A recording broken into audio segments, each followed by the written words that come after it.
Well, well, well. We got 3 more days, and the Cowboys will be going up against the Green Bay Packers. But the issue is, will the Dallas Cowboys make the necessary changes to give themselves a chance to win this game? Today, our main focus is going to be the Matt Eberflus press conference, if you haven't already heard it. Let's talk, Cowboys. We're about to talk facts. And we live. Let's go. Man. Another exciting game this week.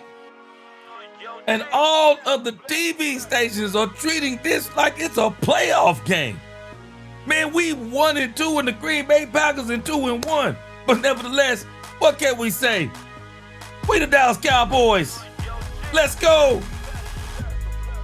Welcome, Cowboy fans and Cowboy haters alike. I'm the G, and I'm the host of Let's Talk Cowboys, where we talk facts.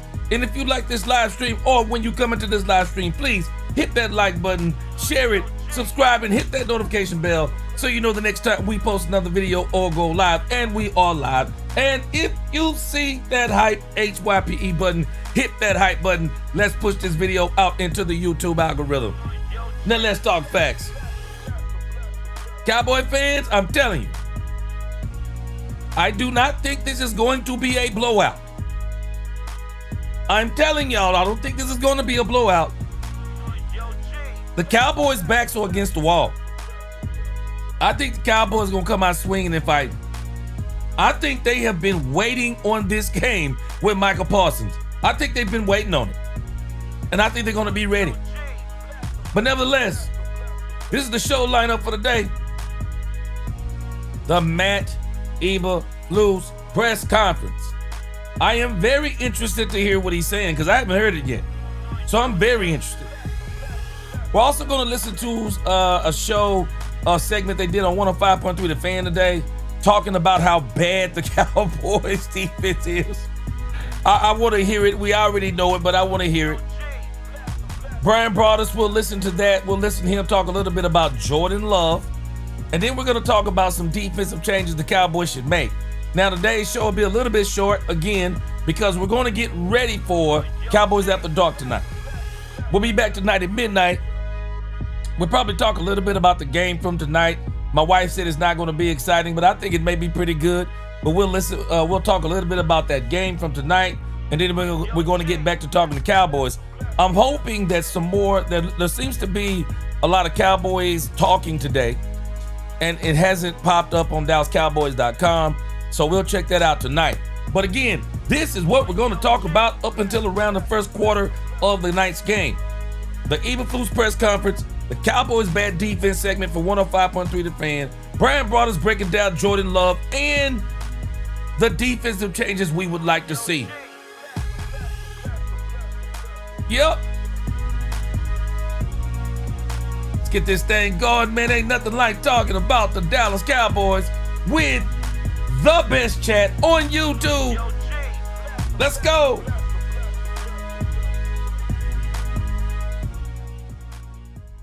All right, let's get us some quick roll call music going because we're going to get right into it. Let's get this thing going. Quick roll call, then we right to it.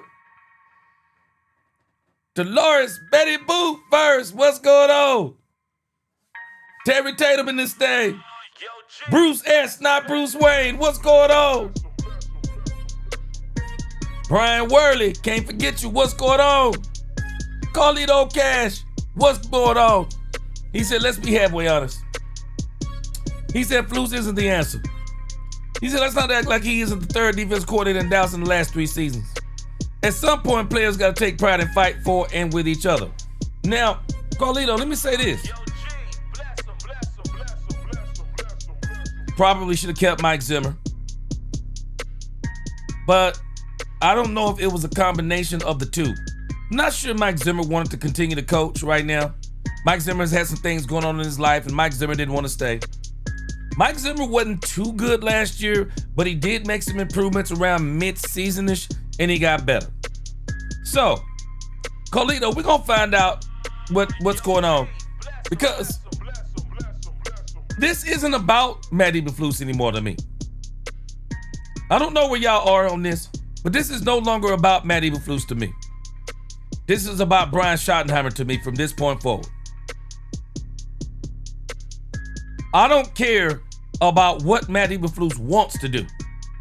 What I want to know is how much cachet does Brian Schottenheimer have, and what is he going to make Matt Eberflus do? That's what I want to know. This has been a problem with this team for a long time. Allowing it to be an offensive coach, a defensive coach, and they're answering to Jerry Jones. I want to know once and for all, does this team answer to the coach? This is about Brian Schottenheimer to me. Mason Barlett, what's going on with you? He said, I bet Clowney will be out there, but I doubt Blue will be, which is stupid. It's crazy if they don't. Mason Barlett, yes, sir. God bless you and your family. Blue Star, appreciate that super chat. Blue Star says Jerry should fire this clown. He fooled us when he got blown out by a man who paints his dang fingernails. I see you, Blue Star. Ron the Regular, what's going on? Let's talk some facts. We gonna do it. Justin Durham, what's going on? Mr. 70 Shoe Chevelle, call all to change his name back. What's going on with you? Good to see you. Mary Cole, what's going on? Looking for the defense to show up. They better show up.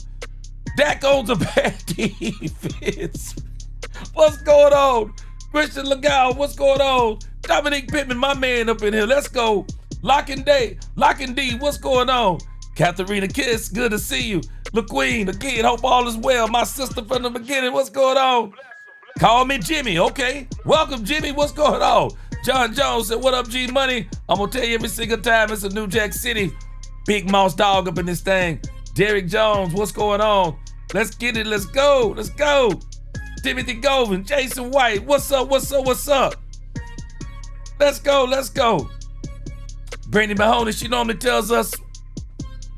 says, hello, my loves, but today she says, Shotty, you promised me that the best players will play. Are you telling the truth or not? Hey, Brandy Mahoney, this is no longer about Matt Eberflus. Not with me. This is all about Brian Schottenheimer. I'm with you. It's all about Brian Schottenheimer. Davion Wallace, what up? Let's go. We must get some respect back on defense. Davion Wallace, I believe they will. I'm telling you, I believe they will. All right, let me get a few more, then we're going to get right to it. Reading, what's going on with you? Let's go. Juice, man. What up with you, Juice, man? What up with you? Good to see you. Kamikaze, what's going on? Dallas Cowboys 65, what's going on? A-Dot, what's going on? Good to see you. Lord Nova up in this thing. Good to see you today.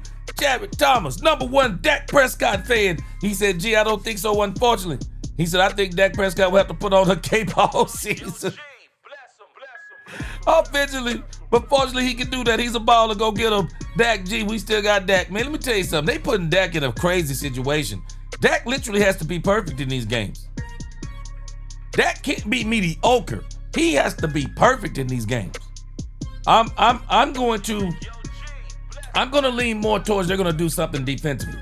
Bernard Fields, what's going on? Good to see you. All right, let's get this thing going. I'll greet the rest of y'all as we go out throughout the show.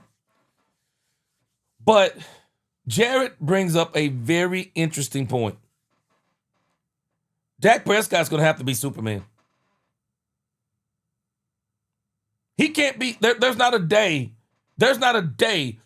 to be a game, at least for the next 6 games, that Dak Prescott can be Bruce Banner. Or let me say Clark Kent. There's not a day that Dak Prescott is going to be able to be Clark Kent. Every single game, probably till about the bye week, Dak Prescott got to be, he got to be Superman. That's it. Bottom line, he's got to be Superman. Bruce S. Not Wayne, he said Dak to Blue on the screen. He said Blue on the screen, pass will catch an over-pursuing defense out to the house. We're not going to see that, though, if Shotty doesn't dress the man. Bruce S. They got to stop this thing with Jay. They got to stop this thing with Jaden Blue. If there has ever been a week that you need his speed on the field, it is this week. Appreciate that super chat, my man. And I'm with you. The way you stop a defense like the Green Bay Packers is get successful in the screen game. Because they're going to have to figure out a way, because we've seen this playbook. We've seen this game, whether we realize it or not. It was the 2023 playoff game. We only had CeeDee Lamb. They bracketed off CeeDee Lamb and made Dak Prescott go everywhere else. They rushed 4, dropped 7. We're going to see the same playbook. And what's going to be important is how good does Turpin and Tolbert play. I so wish we had Jonathan Mingo. I really wish we had Jonathan Mingo. No knock on Tolbert. But they also need a mix of a bigger wide receiver in there. Jonathan Mingo would be better in this situation. They need a bigger wide receiver. And so we're going to see the same playbook, guys. It's going to be the same exact playbook. They're going to see if they can establish a run. And if they can establish a run, they're going to run all up and down through us. Now, what may change this, though? Let me flip that back. Kenny Clark is not going to probably let them run up the middle. So the only thing that'll change, if anything, is going to be Jordan Love down the field. But Kenny Clark's going to have something to say about them running the ball. Let me reel back, because I don't want to put no disrespect on Kenny Clark's name. He's been one of the best, if not the best, defensive player on the Dallas Cowboys team through 3 games. Kenny Clark has paid off dividends in the trade. So it'll put the ball a little bit more in Jordan Love's hands, and this is where I think the Cowboys are going to have an opportunity. Because 2 of the offensive linemen, if I'm not mistaken, are missing from the Green Bay Packers, which I believe Jadeveon Clowney, and not only Jadeveon Clowney, I'm going to call it right now. I'm calling right now, Kenny Clark 2 sacks. I'm calling it right now. I'm calling it right now, Bruce. I'm calling it right now. Kenny Clark 2 sacks. Right now, I'm calling it. Kenny Clark going to get busy in this game. You watch what I tell you. People are underestimating. We're making this the Michael Parsons game. Man, these people disrespecting Kenny Clark. You watch what I tell you. This may turn out to be the Kenny Clark game. The real estate vet. What's going on? He said it's not just about number 11. Real estate vet, me and you in the same spot. Appreciate that super chat. Real estate vet said this is not about just Michael Parsons coming back to Dallas. He said it's also about Kenny Clark playing his old team as well. He's been playing for Green Bay before number 11 was even in the league. Hey, real estate vet, I'm telling you, I think people are underestimating Kenny Clark. If people don't think Kenny Clark ready to get busy on Green Bay, Kenny Clark is ready to get busy on Green Bay. Man, this dude played with a bunion on his feet last year, and his reward, traded. Okay? You just watch. Bleeding Blue, appreciate that super chat. He said we need to get it together quick. I agree. Let's listen to Matt Eberflus. Let's see what Matt, now I'm going to tell you again. Y'all already know this. Matt Eberflus has to be the most boring interview of all of the Cowboys coaches.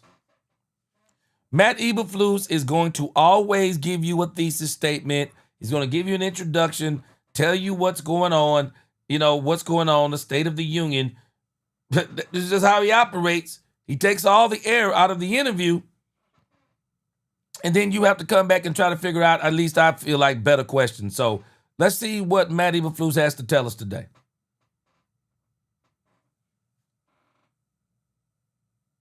Clowney, we're working with those guys today. We'll see where they are. They look so good so far this week, but really no promises either way on those guys. We'll see and evaluate for the next couple of days. In terms of the last game, really, disappointed in the performance, in a few plays. I thought our guys played well in the run game, but we got to have better discipline with our eyes, in our coverage. And we've worked hard at that during the course of the week. And we'll continue to do that. So again, these guys are 3 games into it, and it's a long season. And we're working hard with the defensive backs, with the pass rush, to get those things going as we go forward. And the guys are working hard at it. Guys are doing a great job of communicating this week, really good. We're doing extra sessions together. We're doing extra throughout the course of the week, just to make sure that it is airtight. And that's the job of the coaches, job of the players. And we got to do a better job there, obviously. So we're going to work on it extra. And the guys have done a good job so far. And today's another day. So we got to just keep stacking days as we get the preparation here for Green Bay. Calvin Watkins. Yep, go ahead. Sorry, Calvin Watkins, Dallas Morning News. We've had this discussion with you about communication on the back end. Why do you think it continues to happen with you guys? It's a play here or there. So it's got to be 100%. So it's important that we do it every single play, and it's important that we are consistent, with it. And that's the biggest thing when you have communication throughout the course of an offense or defense or special teams. It's got to be consistent. And it's got to be, it's going to be loud this week. We got to make sure that we're on point there, and just consistency. Can simplifying things help in this manner? Nah, bro. Nah, bro. Let me interject for a moment. Now, you know what I think we're gonna have to start telling the truth on, people? You know what I think we're gonna really have to start telling the truth on? Maybe these guys aren't good enough.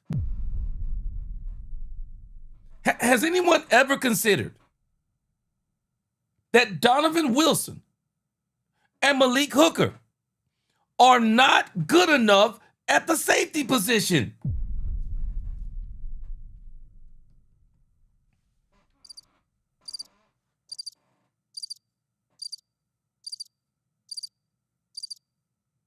Why are we afraid to admit this? Why are we afraid to admit this? I'm not even going to say maybe anymore.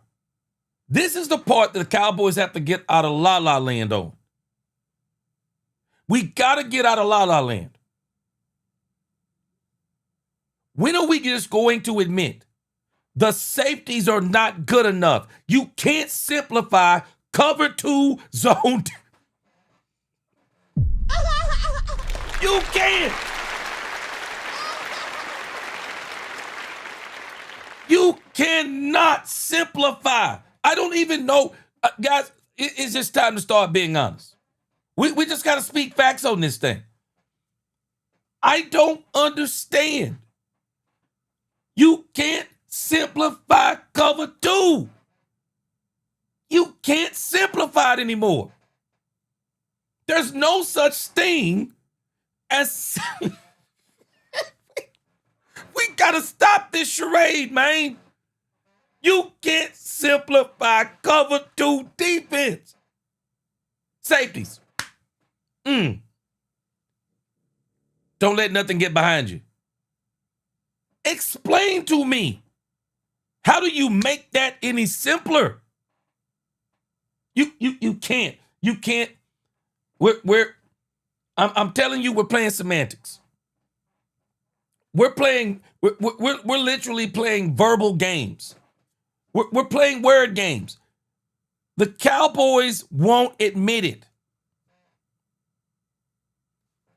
The simple fix, and I don't know if it's the simple fix. I can tell you this. If you telling me we got to simplify cover 2, I'm going to make it even more simple for you. Nah, bro, you ain't got the right safeties. Nah, bro. You don't have the right safeties if you telling me you cannot simplify cover 2. You're either doing it or you're not. You're either doing it or you're not. Now, I have realized something they're doing to the Cowboys, where the Cowboys are falling short.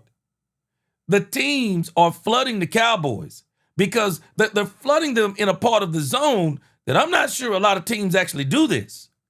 They're flooding the zone of the Cowboys in the mid seams, which is ridiculous when you think about it in the grand scheme of things.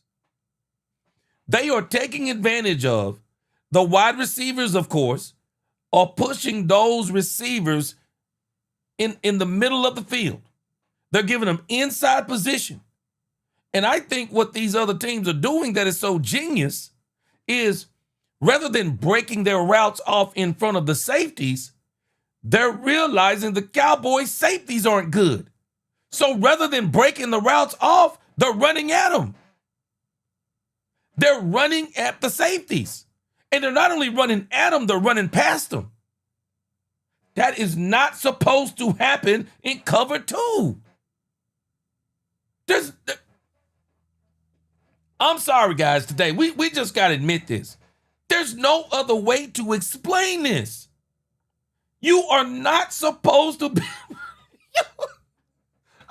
I mean, man, this is crazy to me. You can't simplify cover two, man. You can't simplify it. So somebody tell me out there, somebody who know defense, tell me how do you simplify cover two? Poobie D, tell me how you simplify cover two. Coop Poobie D said, what it do? What it do, Coop Poobie D? He said, if our safeties don't change, never mind. Poobie D. Poobie D, tell me in the chat, bro. How do you simplify? How do you simplify cover two? I mean, this is really, man, we really having a conversation that's an absolute joke. I mean, it's pure comedy. Guys, it's pure comedy what we're saying. There is no way you can fix this unless, as Poobie D said, the safeties change their mind and start playing in position. I'm sorry, that play, Malik Hooker, we saw it right there in 3D, 4K, right there in the red zone. Caleb Williams, a tight end, runs right past Malik Hooker. Nobody can explain it. Runs right past him. I don't even understand. There's a receiver that breaks a route off to the right. There are already, I think, 2 people on him, and this dude still bites on that receiver. Why? Why?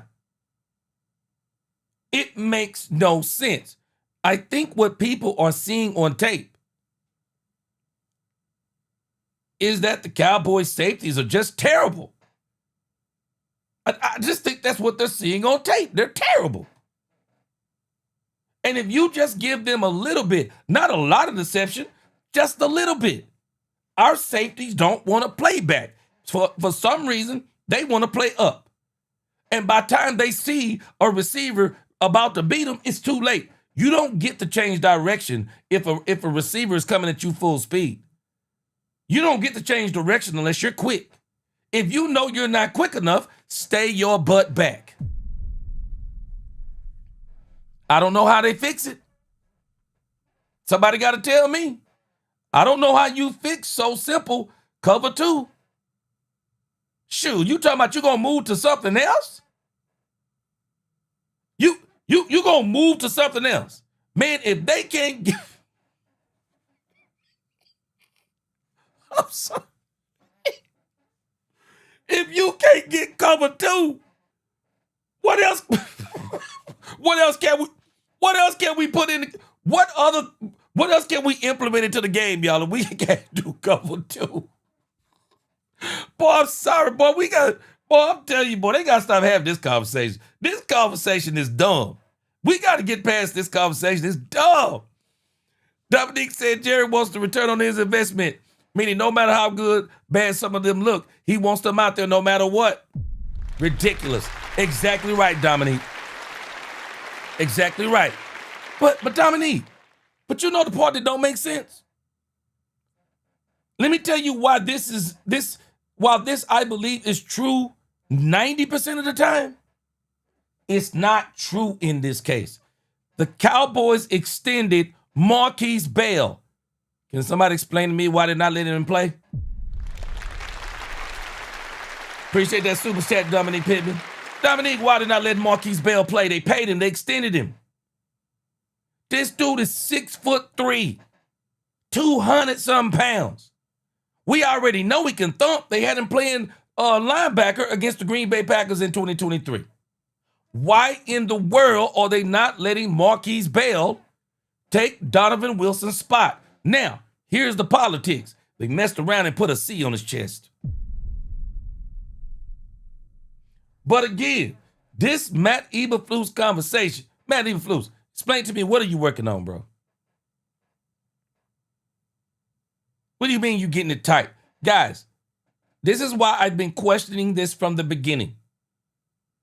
Communication? The heck are we talking about? Bro, you don't get to communicate on the field at least the way they're talking. What are we talking about? I'm watching them communicate when they come out of the huddle. I'm watching them communicate pre-snap when you watch the tape. Bro, when that play get to going and you got a corner on this side of the field and a corner way on the other side of the field, how are they communicating? Cornerback is playing the wide receiver. The safety's playing back. The only thing the cornerback could even do communication-wise is look back at the safety and go, move back, move back. What else can he tell him? Not to mention, the cornerback play probably isn't bad as we believe it is, but it's nowhere near as good as it needs to be either. I know a lot of people are trying to give Trayvon Diggs the benefit of the doubt, but I'm like Shannon Sharp. When you step on the field, there are no more excuses. Trayvon Diggs is not right. And I don't know if Trayvon Diggs will ever be right. Trayvon Diggs already wasn't a burner cornerback. Trayvon Diggs was a big, instinctful cornerback. Never has been really a big hitter per se, but he was still highly skilled because he got hands, very instinctive, not a burner, but he could run fast enough. Man, when you start messing with this man's knees, when you start having those knee issues, Trayvon wasn't a burner and he's not as fast as he used to be.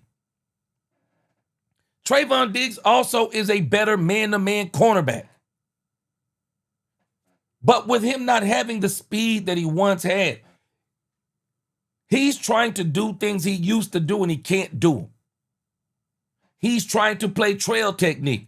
Well, the problem is he ain't trailing. He getting left in the dust. Diggs is getting left in the dust. And I don't care what anyone says talking about, well, it's not Diggs' fault because he's supposed to pass him off in the zone. Bro, you ain't supposed to let him leave you in the dust. Your part in the zone is you got outside zone. But if they take the inside position and that's the receiver that's the only guy on that side of the field that's running, you still got to run with him. That's your responsibility. It's just your responsibility not to let him catch it on the outside of the hash. But on the inside, the safety's supposed to be there over the top help. But you're not supposed to just let him run past you and then it's him and the safety one-on-one. Some people are knocking Kyer Elam, but Kyer Elam has actually been in phase with some of these wide receivers. The throws have just been great. They've just been great throws, and if the safety would have been there, they probably are broken up anyway. Kyer Elam has actually been the victim of some great throws. The Cowboys' secondary play is the problem. It's their main problem. Their secondary play is terrible. Simply because the cornerback play is below average. It's not trash. But the safety play, it's beyond trash. It's unacceptable. This is the conversation the Cowboys really need to be having. No, the safety play is unacceptable. No, we ain't fixing this. Get your butt on the bench. That's what that's what we need to be with the safeties. They need to be on the bench. I'm not going to go out here and simplify. I'm not about to simplify cover two. Get your butt out of here. If you can't do cover two, we're going to keep it real today. You can't do cover two. Get your butt out of here. You can't play for me if you can't do cover two. These are the conversations we need to be having.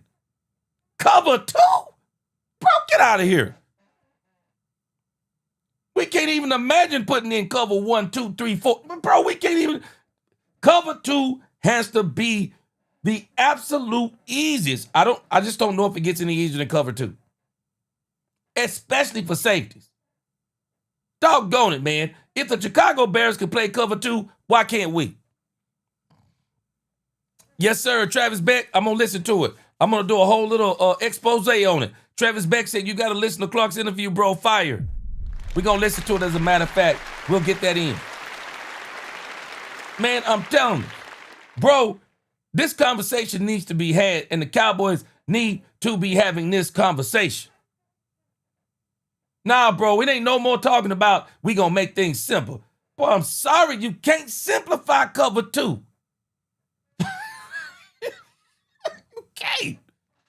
You can't simplify it.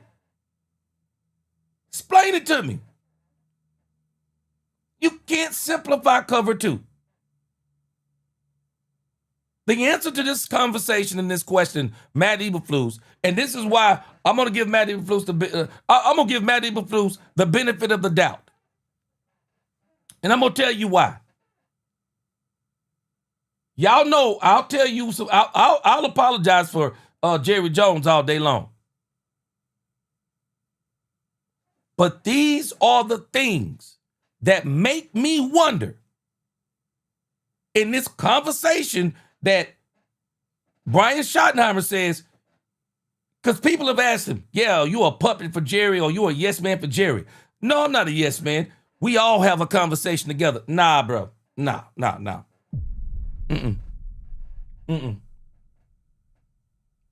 Are you the head coach or not? That's all I want to know, Brian. That's why I say, y'all, I'm going in a whole different direction than everybody else. This is no longer about Matt Eberflus. This is about, is this the same old Cowboys? Now, y'all know, I have been the advocate for the Cowboys are moving different. Now, we're going to have to go back on this conversation right here. This is not about Matt Eberflus, Cowboys fans. We got to stop blaming Matt Eberflus, because I know Matt Eberflus has 2 eyes. Y'all don't think this man knows? I bet you right now this man is in torture. He's either in torture or he's lost every bit of defensive knowledge that he's had. Matt Eberflus has to be in torture right now to be looking at this defense and knowing my safeties aren't good enough. These are the only 2 things that make sense to me. Only 2 things. Either Matt Eberflus is deaf, dumb, and blind and has lost all of his football knowledge and saying Malik Hooker and Donovan Wilson are the best 2 safeties we have, and I'm going to ignore all the tape. I'm going to ignore all the touchdowns. I'm going to ignore all the missed assignments. I'm going to ignore everything I've been seeing on tape. I refuse to believe that's true. I know we've been banging on Eberflus, but man, we got to start having a real conversation. Are y'all telling me this man got to Dallas and got this done? That he got 2 safeties that can't play cover 2. And this man, if he's got the say so to change out those 2 players, you telling me this man ain't went to Brian Schottenheimer and said, Brian, we need to change out these safeties. I'm struggling with that. That don't make sense even in Wonderland. It is game 4 coming up. Surely he's looking at the tape going, Brian, man, these dudes can't play safety. I would want to know, who's the voice to keep saying, hey, let's keep putting Malik Hooker and Donovan Wilson out there? We banging on Eberflus, but this is not, I'm telling you, Eberflus has no scheme at this point. In case we don't know this, the reality is Eberflus don't have a scheme. How do you call cover 2 a scheme? I don't call that a scheme. A scheme is a defensive philosophy and a way you go about doing things with multiple, like multiple defensive formations. It's a way of doing things. He's not even putting a spin on cover 2. Man, are we understanding what I'm saying? We are literally talking about simplifying cover 2. Oh my gosh, this is crazy to me. Mark Davis, appreciate that super chat.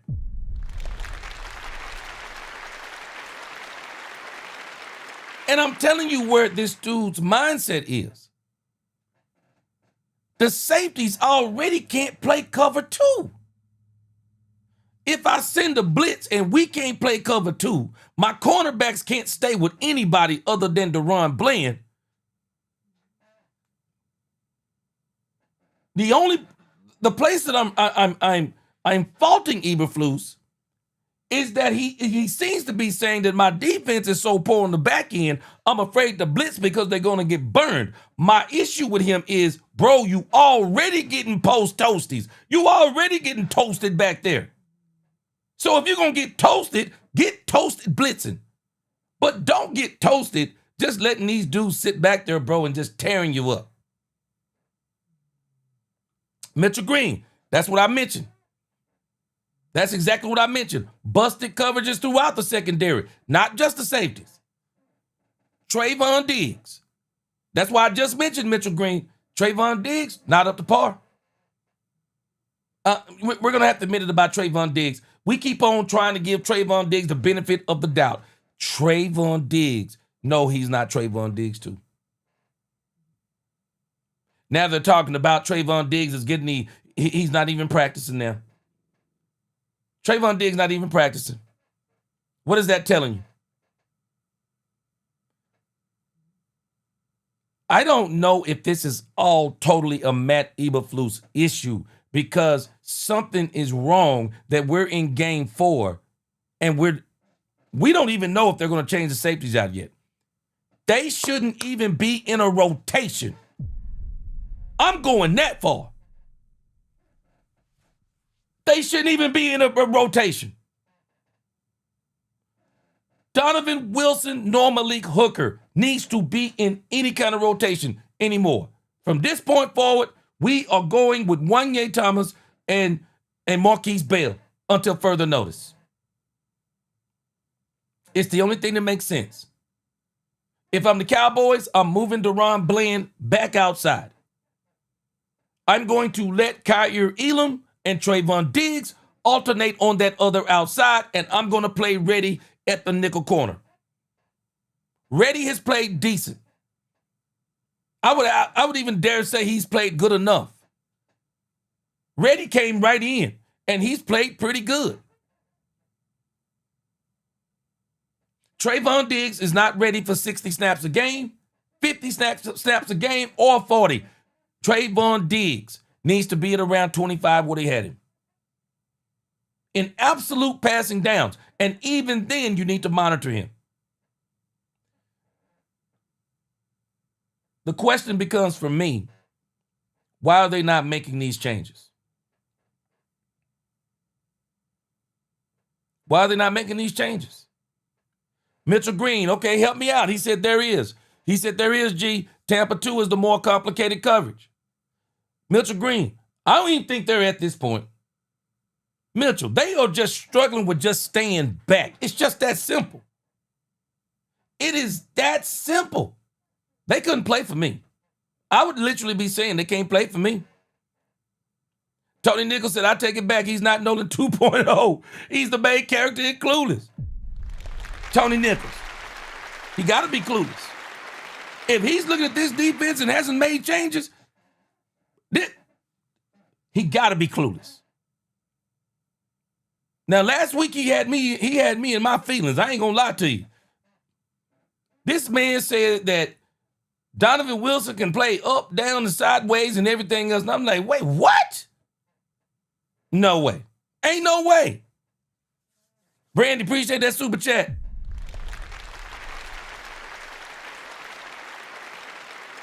Brandy said, if I see Dono on Hook on Sunday, I will not trust Shotty again. I want to win now. I bought into you, Shotty. Don't let me down.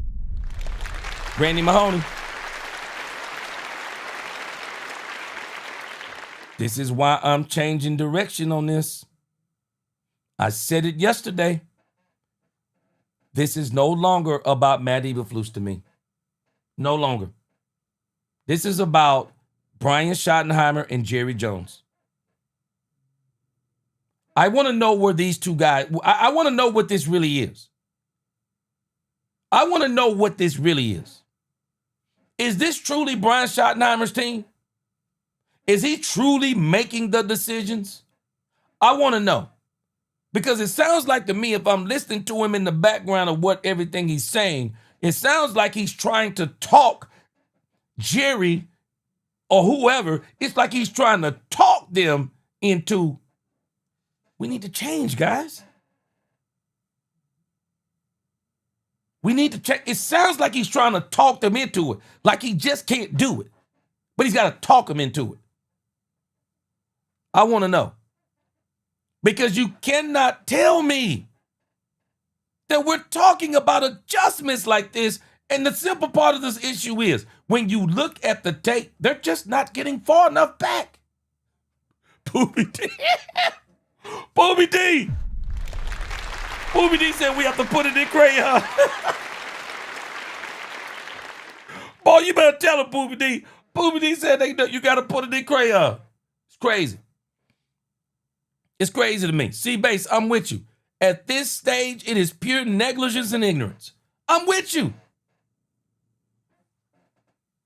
Mitchell Green, we're gonna listen to some more of this. I'm gonna pull up Tampa 2 and see what we're working with. We're gonna pull up Tampa 2 and see what's going on. Yeah, I think you do one word things that mean, the whole call. I think that helps out. And, we're doing some of that. And, the guys are really, buying into that. And I think that's important that the guys hear a word, because when the team's on the ball, goes fast or whatever that may be, they understand the whole call. Matt Todd Archer with ESPN. You mentioned guys buying in. How much do you believe guys are buying into what they're being taught, what they're being told? I really can only evaluate what's on the practice field. So if you were at yesterday's practice, it was one of our better practices of the year, in terms of our execution, the communication, the hustle. It was physical. Wednesday pad practice. So that's all I can really do is evaluate that. So it looked good yesterday. And so when it gets to the game, why doesn't it carry over at times? Yeah, I just think it's growth. Growing. Like we said, it's we have played 3 games. These guys are in a new system, and I think it's just growth. It's just a maturation of the defense, and I think the guys are doing a good job with that. Has it been where we want it to be so far? No, it hasn't. Have we been disappointed sometimes? Yeah, we have. But it's important that we just stay consistent, stay in the process, evaluate the performance on the practice field, make the corrections, and then make it better too, as we go forward, like we said. You never really had him, but how much do you think this defense misses Micah? You really can't dwell on the past. This is a bullcorn question right here. We were terrible last year at this time with Michael Parsons.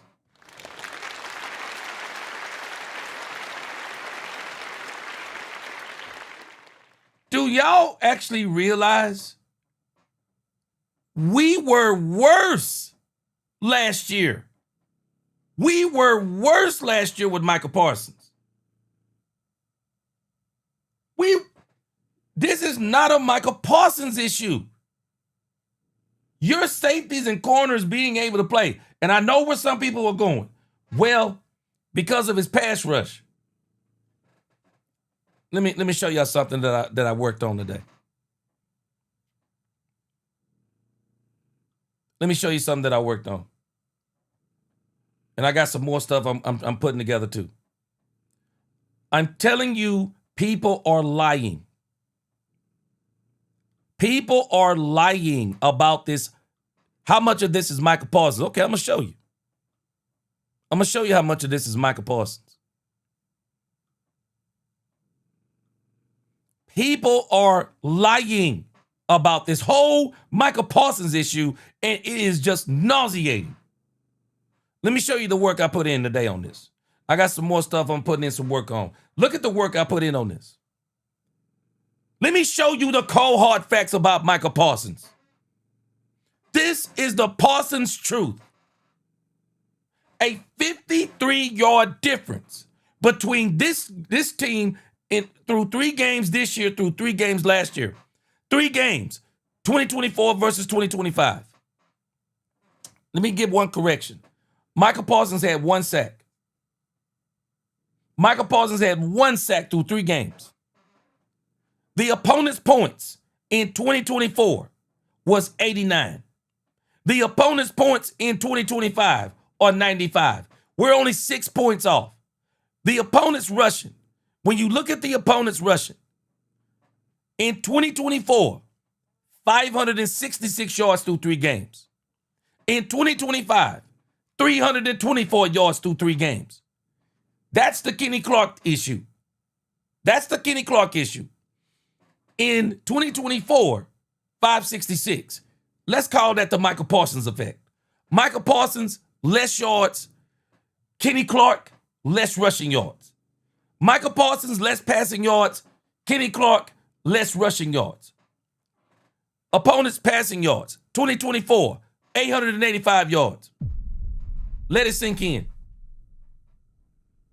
With Michael Parsons, with D-Law, with a healthy Trayvon Diggs, with Deron Bland, with DeMarion Overshown, with Oso Digizua. Last year, we gave up through 3 games, 885 yards. Let it sink in. Even though we gave up more rushing yards without Micah, we gave up less rushing yards. We gave up less rushing yards than we did as far as giving up passing yards. Even with Micah rushing, we were giving up buku passing yards. Buku passing yards. 2025, 587. 587. Only problem is the problem with this one is the yards they've been getting have just been touchdown strikes. When you look at the yards, last year, 1,153 yards. This year, 1,209 yards. This is where we are. And I think I might have made a mistake right here. It might be somewhere 56 yards, I believe it is, rather than 53. We're lying to ourselves. And these people who be asking these questions, they obviously didn't pay attention to last year. We were having these same conversations last year about Mike Zimmer. Same conversations. We were absolutely atrocious. Same conversations. Just in a little bit different way. We couldn't stop the run. Couldn't stop the run. It has been pretty much the same thing. Some of the same players. Do y'all know last year we were talking about the fact that Donovan Wilson and Malik Hooker were not good safeties? We were talking about this last year. We were talking about the fact that Trayvon Diggs couldn't tackle last year. Trayvon Diggs didn't even look the same in coverage last year. Finally wound up going down with an injury last year. We were talking some of the same things last year, which leads me to believe that there is a larger problem at hand here. And that problem is personnel. That problem has to be the personnel. It has to be the personnel. And so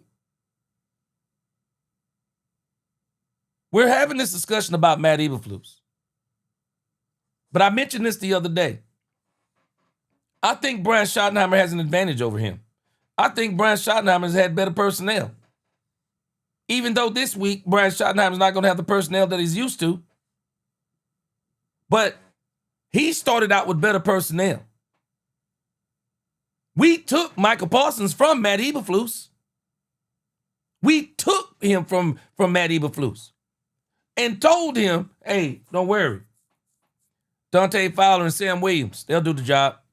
They've been a big disappointment too.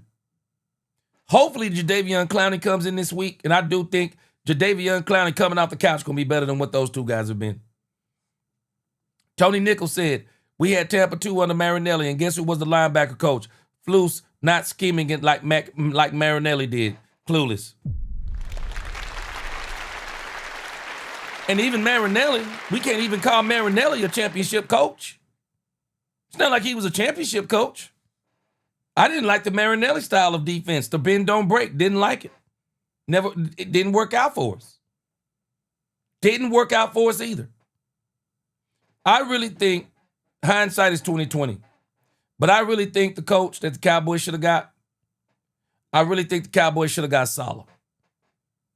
I think the Cowboys should have got Saleh. Even though I know that the San Francisco 49ers paid him a king's ransom, I still think the Cowboys should have got Robert Saleh. I just think his mentality matches what Brian Schottenheimer wanted. And I'm just wondering if Matt Eberflus was a Jerry Jones pick. But I'm telling you, this thing with Matt Eberflus, either he has just forgotten all things football, or there is just somebody else saying, no, we're going to let Donovan Wilson, Malik Hooker, Trayvon Diggs, whoever, we're going to let them start no matter what. You really can't. I know that there's a lot of talk or chatter out there about that, but to me, it's our eyes are forward. We have I agree. This isn't a Michael Parsons issue. Coaching. Guys are working their tail off. Yeah, this isn't a Michael Parsons issue. We got good enough pass rushers. Nick Harris, for Star Telegram. Wanye Thomas rotated in late in the game. Thought rationale behind that, and if he could get some more snaps. Yeah, I think that was just somebody got dinged up. I think Hook got dinged up for a couple of plays, had to come out for a few plays, and then he was in there. He did a nice job. He made a couple of plays in there, but I think that's what it was. With Deron Bland, if he is cleared for Sunday, is it as simple as him slotting right back into that slot nickel spot, or is there some, opportunity for him to be on the outside as well? You want me to give away secrets? Right. And you're wearing green. Okay. No comment. With Mozzie Smith, him getting on the field in week 3, what did he do in practice last week to be able to get that opportunity? Mozzie did a nice job. He was solid in there. With Mozzie, he knows that it's about the consistency of doing it every. I'm talking about getting off and attacking the attack front and doing that every single down. And he's working to improve, and he got better. He worked his tail off when he wasn't up for the game, which I commend him for that. He kept his head down and worked. So he earned that spot, and we'll see where it is this week. Jay's doing a good job as well. In the run game and getting off on the ball, and really nice job for a rookie as well. Joe White, Dallas Morning News. When you've had back-to-back weeks like you guys have had, how do you balance kind of staying the course versus saying, oh, hey, this is not working, maybe I got to do some radical changes here? Just like anything, you look at what you did well, right, and you continue to do that, and you commend the guys for that. Work on the skill, work on the technique, and the same thing with the things that weren't well, that were bad, or under the performance or under the standard. So we got to do a great job with that. What can you improve on? Where are my eyes? Why are my eyes there? Do it in the walkthroughs, do it in the practice, and that'll translate to the game. And that's what our guys have been focused on. Alignment assignment, key technique, every single play, even wired in a walkthrough, and making sure that the coaches are on that and making sure the players are on that too. You guys have had 3 sacks through 3 weeks, none last week. Is it as simple as, hey, you guys need to blitz more? That would be a simple answer, right? But blitzing's good, right? But it's also, rushing forward and dropping, the rest of the guys is good too, So you got to mix it, you got to match it up, you got to, it's based on. Now see, this right here is where I'm frustrated with Matt Eberflus. That part right there. The way he's talking, it seems to me that part right there is his idea.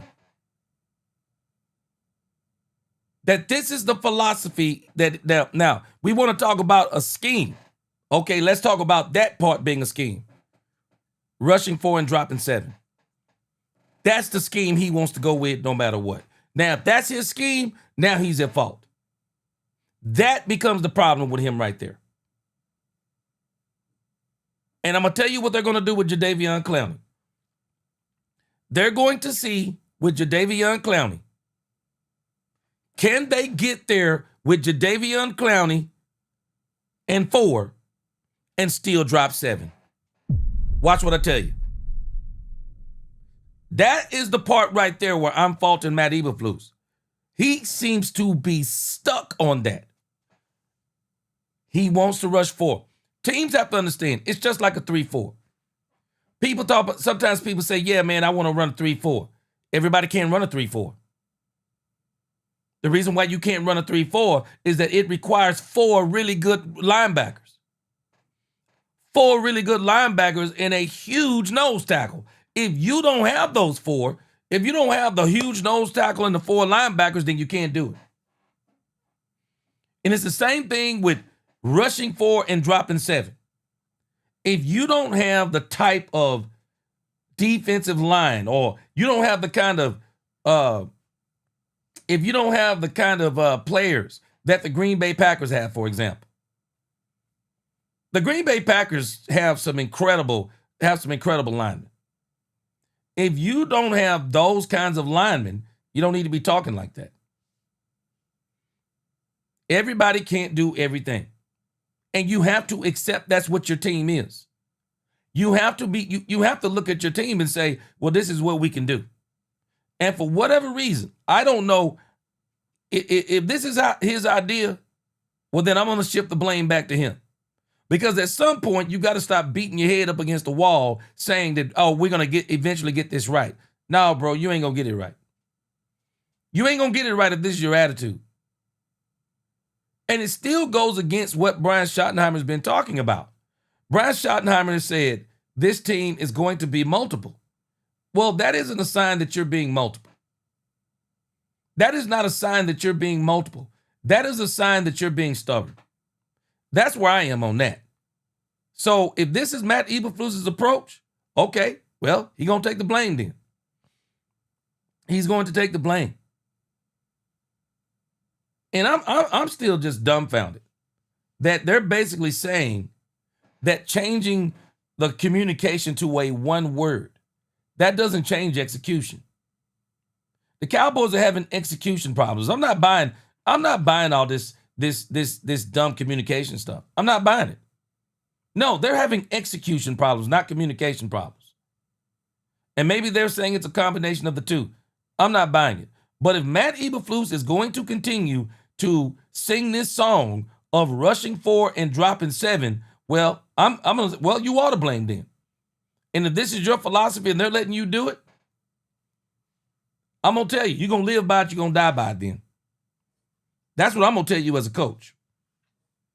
You're going to live by it and you're going to die by it. And if it's not successful, bro, it's on you. Let me read this super chat. This is crazy to me. It just shows a pure stubbornness in this entire team. Bruce said, Diggs won't tackle, can't run. Won't even grab a jersey to prevent a TD, but he was slow up to stay out of the end zone camera shot. Shaking my head. Got that bag, though. Yep. Bruce says Diggs ain't right. I don't care what anyone says. Diggs ain't right. He is not right. Lil D said put Diggs in charge of security at Redbird Mall. Diggs ain't right, man. He ain't right. Vincent Lucas said Diggs should have been working on this game and not in Bubba Dub's DMs. Boy, I'm telling you. All right, let's listen to some more. This thing with Matt Eberflus on this drop 4, this dude on this rush 4 drop 7, if this is his philosophy, then die by it then. Die by it then. If this is going to be you, then you won't be here past this year. Protections based on the offense's look, so you do have to marry those together. Ed Werder, WFA. Have you had to make, you've coached successfully defenses here and elsewhere. Are the changes you're making now in terms of simplifying things you've had to do in the first year in other places you've been? Yeah, I mean, you do certainly have to do that. I mean, you're always tweaking and moving things around. I think that's important for the players. What do the current players you have, what can they understand, what can they do, in terms of the verbiage. And you're always talking about that every single week. You're always talking about that. You can have, tags on the front, on the back, all those things for different things. But you got to make sure that execution is the most important thing, So exactly. You're always moving that around. You're always moving that around, and you want to do what's best for the execution part. And we have to do a better job. Garrett Podell, CBS Sports. Matt, you faced Jordan Love 3 times. The Bears, Jordan Love had success the last time he played Dallas. A lot of those guys still on the roster. Kind of what are your thoughts on him entering this week, especially considering he's been pushing the ball downfield? Yeah, that's what their offense is, right? They push the ball down the field. They're hunting shots all the time, and that's what Matt does a great job of that. Really good offensive coordinator, one of the best in the league, and so that's their offense. And then couple that with the talented quarterback that can push the ball down the field, very strong arm, accurate, very elusive in the pocket. Can get out and run as well when he needs to. So it's a big challenge. What are your thoughts on Josh Jacobs, their Pro Bowl running back? Yeah, he's done a good job this year. Wonderful job last year. Obviously, he was leading at the tops of the league in explosive plays. Using them in different ways, in the passing game, downhill runs, outside runs, which is, different than what he used to do when he before, So I think they're using him, in a good spot and using his skill level. Donovan Ezraku showed a lot of pass rush moves in college. A lot of ability to kind of be versatile in that regard. Hasn't had a sack yet. What have you seen kind of from him as he's developing into the NFL game? Improvement.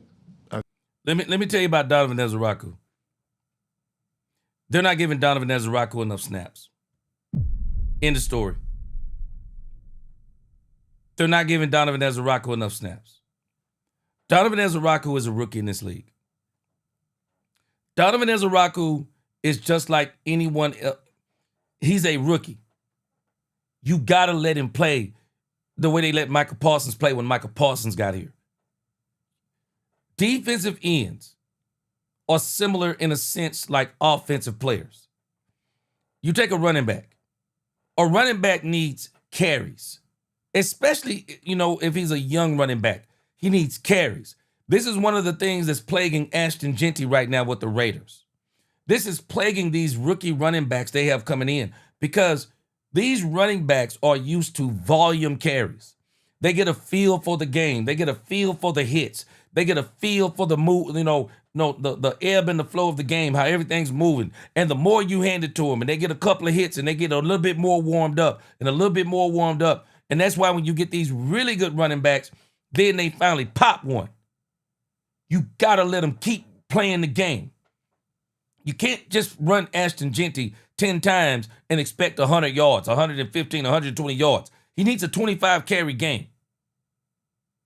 You can't let Donovan Ezraku just get 15, 20 carries a game. Donovan Ezraku needs to be at 40, 50. Bro, let this dude, let him in. Ramp him up, let him in. The Cowboys are trying to copy a Philadelphia Eagles formula, and I know that's what they're doing. They want this rotation of defensive linemen. Some guys can do that, and I think some of the older guys can really do that. But when you got these young guys, man, you got to let them guys go. You got to let them guys go. Ezraku needs more snaps. That's just the bottom line. They want him to do more in few snaps. Everybody can't do that. Michael Parsons has been in this league for a while. He's an exceptional pass rusher, but he's been in this league for a while. But even Green Bay understands something. They're eventually going to have to turn Michael Parsons loose. If not, you're going to get games like last week when you face a team that can block him like Cleveland. I will not be surprised if they ramp him up in this Dallas game. I will not be surprised they ramp him up in this Dallas game and really let him play most of the game. Because, man, these guys, boy, you got to let these guys, these edge rushers, man, you got to let them get ramped up. You want to throw them in spurts, especially these young guys. Man, you want to throw them in spurts and then expect them to make a play every time they hit the field? Stop it. Stop it. Hey, Doc, he said maybe the C was a motivation tactic for some. Yeah, something. Now, thankfully for us, Green Bay don't have their best wide receiver playing. So that right there also is a blessing in disguise. We'll see. All right, let's hear some more Matt Eberflus. Then I pulled up a couple of diagrams based on Mitchell Green. I appreciate what he said. I got a couple of diagrams I'm going to show us on this cover 2 stuff again. I've seen improvement from the first game to the second game to the last game. He's getting better and better and better in the system, in our style, and he's improving. And really ask the question, what is he improving on? Well, he's doing a really good job of working on the edges. He's getting closer and learning how to rush in this league, and I'm excited about his future. Now, everything that Matt Eberflus is saying right now, I'm preparing my mind. Because everything that Matt Eberflus is saying right now, this philosophy or scheme the Cowboys want to run, it's telling me that Matt Eberflus is going to be the coach here for the foreseeable future. That next year, what they'll do in the draft, they tried to do it this year in free agency, it hasn't worked out. You think about all these defensive players they were bringing in free agency. They haven't, some of them hadn't worked out. Kyrie Elam, everybody's saying it don't seem like he's working out. Jack Sanborn, it don't seem like he's working out. Murray, he's just kind of average. Solomon Thomas has been balling, though.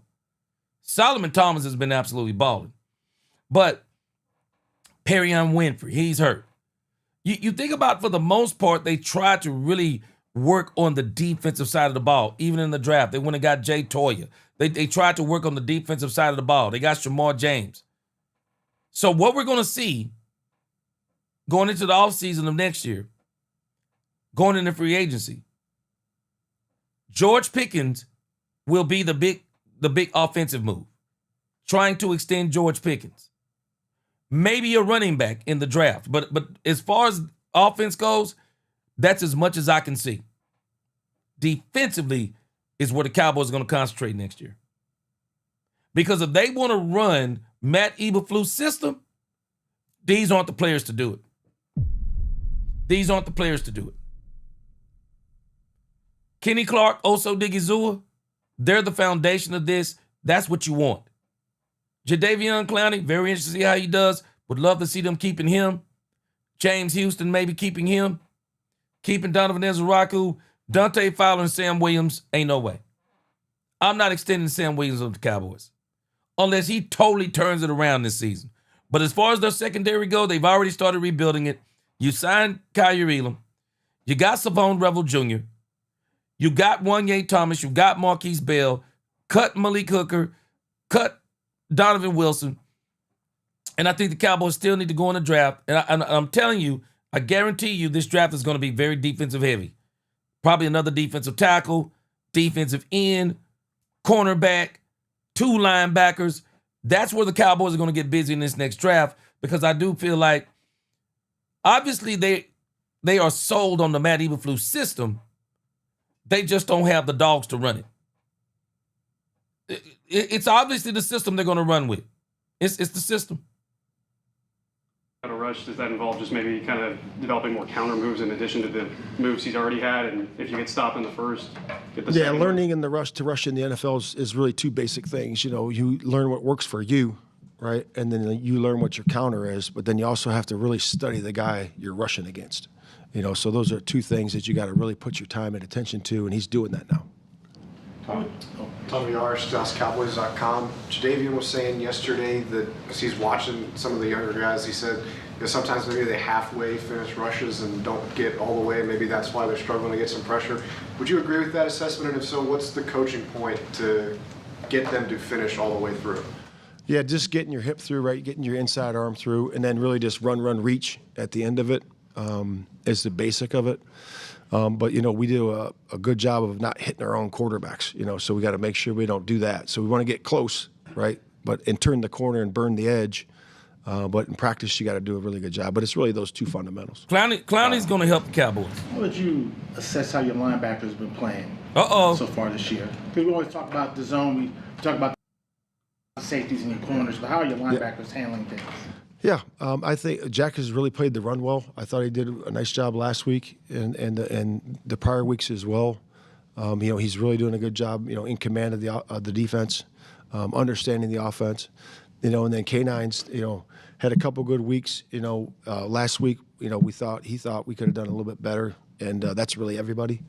And you know, but he's had some good performances and had some really good plays, and I'm excited about him going forward. He's one of the leaders of the defense. And, you know, he's out there making the calls, you know, so he's improving, you know, as he's been through game one. See, this is one of the problems with the Cowboys right here. The Cowboys have decided that there are certain players that they like. I think this is what we're watching. There are players that they like that can't do what they want them to, and they're giving them leeway to get or to learn to do or get to the point of where they can do what they want them to. I think that's what we're looking at. Because Jack Sanborn, not sure. I'm not quite sure about the Jack Sanborn talk. I mean, he talking Jack Sanborn up, but he did the same thing with Donovan Wilson and Malik Hooker. So it seems like to me, somebody is. I want to know, like, who's really leading this? Like, who's watching this stuff and agreeing with it? Who's agreeing with it? Who are the players when they're getting together? Who's the coaches when they're getting together and having these discussions? You telling me all the coaches are agreeing with this? Jack Sanborn played well. Yeah, Malik Hooker and Donovan Wilson. Ooh, he almost had it. I mean, I don't. Again, first year this coaching staff is together. First year, they need some time to gel. So, again, whole new coaching staff. Got to keep that in our minds, too. Game 3. Yeah, we're gonna watch this the whole season. We're going to watch this the whole season. Devin Mills said, hey, G, just got on, but they need to play them safeties where they are good at. This is a situation where the coach has to coach to the team player's strength, not to the coach's strength. Now, Devin Mills, the funny thing is he's saying this, but he's not doing it. Tell it like it is, said, I think the downside of Shotty being a relationship guy is he don't want to hurt people's feelings.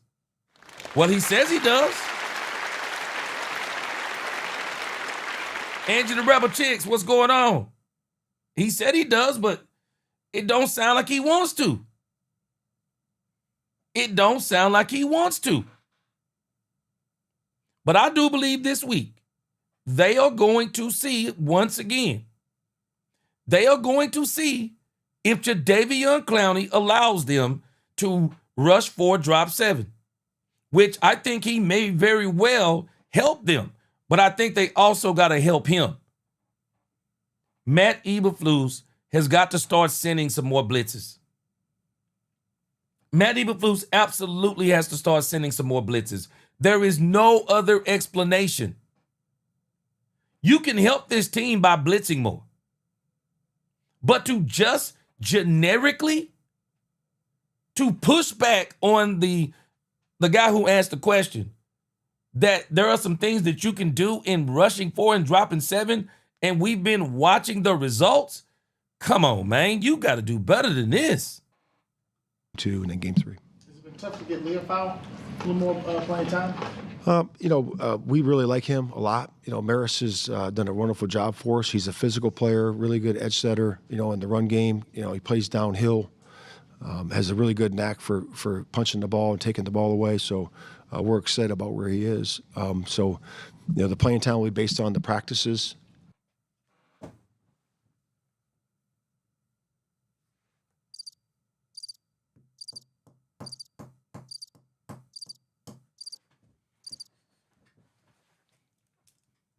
Do what? So either Maurice Leofow is not practicing as good, or they're telling me that Jack Sanborn is out here tearing it up. Jack Sanborn is tearing it up.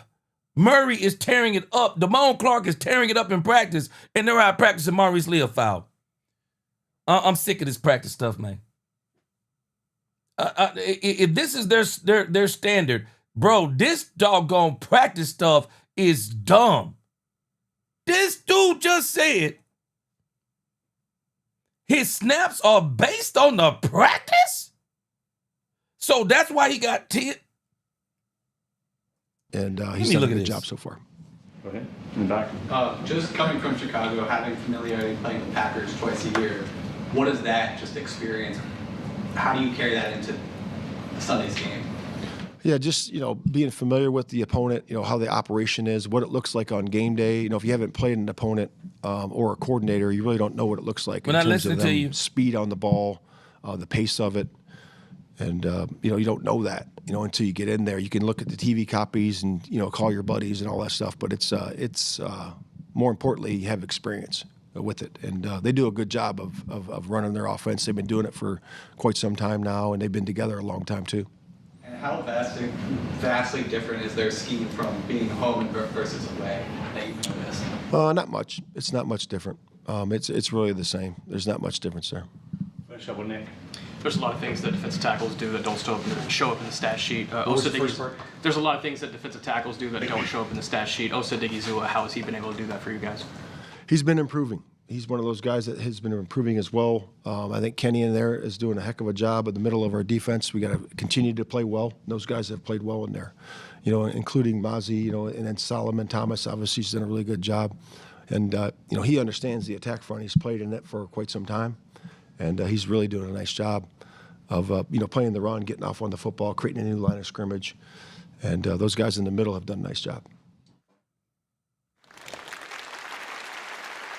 I might have to get me another button rather than applause button. I want to look at a couple of things that Matt Eberflus talked about before we move on, because I'm struggling. And actually, I'm struggling with some of the things that this man said. So I want to look at the snap count thing first. According to him, he said the snap count thing is based. The snap count thing is based on practice. I'm really starting to call cap on this. I don't know. I guess I can't call cap on it officially because I'm not watching the practices. But I'm struggling with the cap. I'm struggling with the practice portion because I want you to see the snap counts.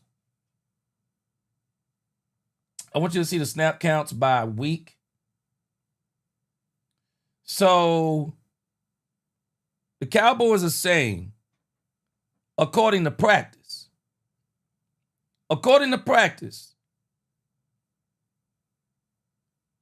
that Dante Fowler obviously is practicing better than James Houston, who has literally been their best pass rusher. James Houston only has 14 snaps. He went from 10 to 15 and then back to 14 last week. Make it make sense.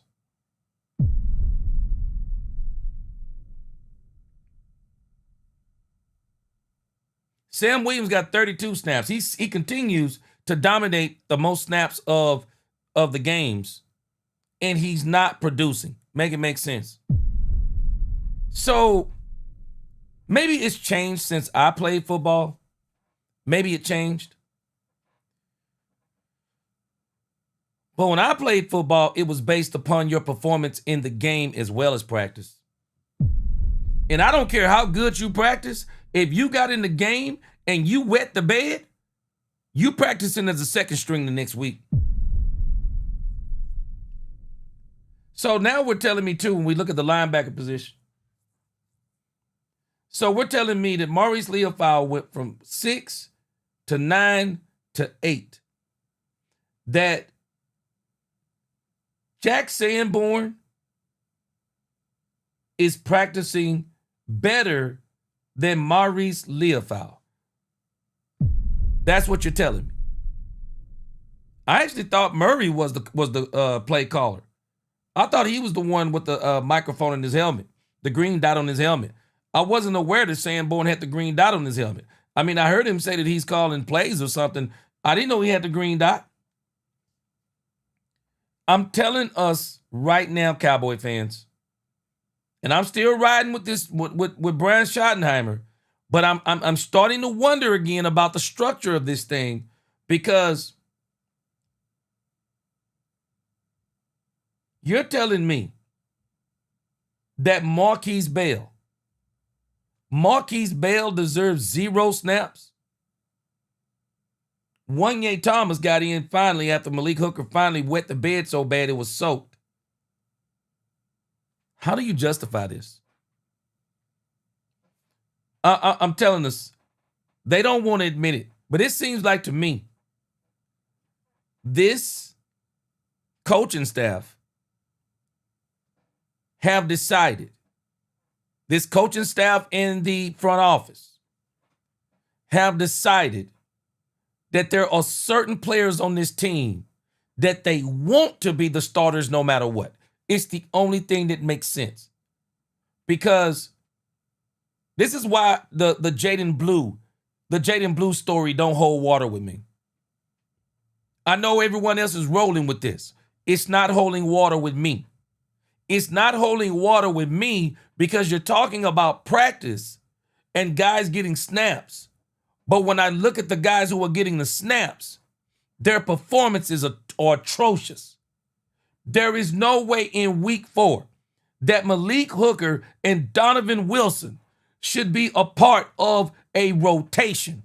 They should be on the bench. Period. They should be on the bench. Kyer Elam, Trayvon Diggs, they need to share in whatever they're going to play on the outside. Move Deron Bland back to the outside. It's going to help a whole lot. Deron Bland don't need to move inside at the nickel. Leave Reddy at the nickel. Leave Reddy at the nickel. And if they keep struggling, it is time to put Traquez Bridges on deck. It is time to put him on deck. You can't keep beating your head against the wall, simplifying a system that is already simple. It's already simple. Maurice Leofau, it's a no-brainer.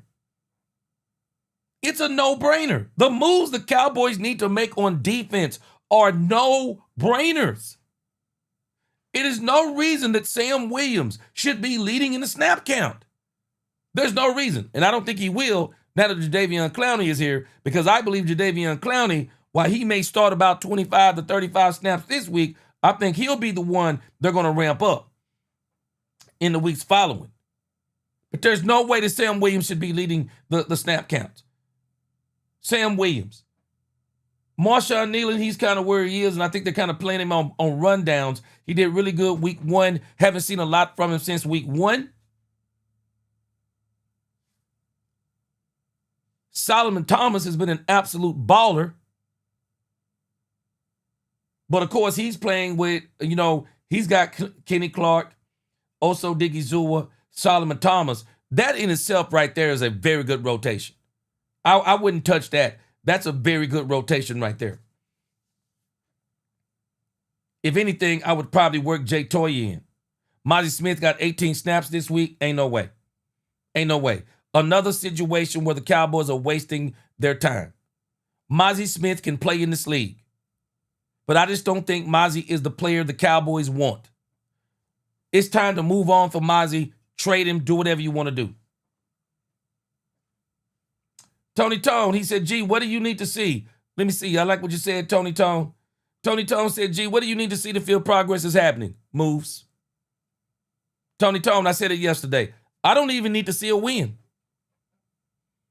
The Cowboys don't have to beat the Green Bay Packers for me to say that they're progressing or to say that they're progressing. They don't have to beat the Packers. What I want to see is, will they make the moves that I'm talking about right here? Tony Tone, these are no-brainer moves. These are no-brainer moves. There is no way that you continue to give guys this kind of leeway. Not if you truly want to win, unless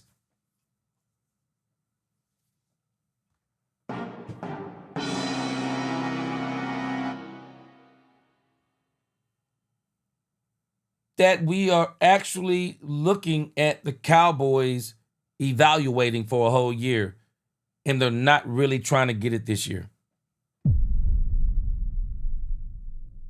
Because Jadeveon Clowney tells me you want to get it. Leaving in Donovan Wilson and Malik Hooker tells me you don't want to get it. Let me go to these super chats and I'm going to show you something on defense I just looked up. Byron Joe David, what is going on?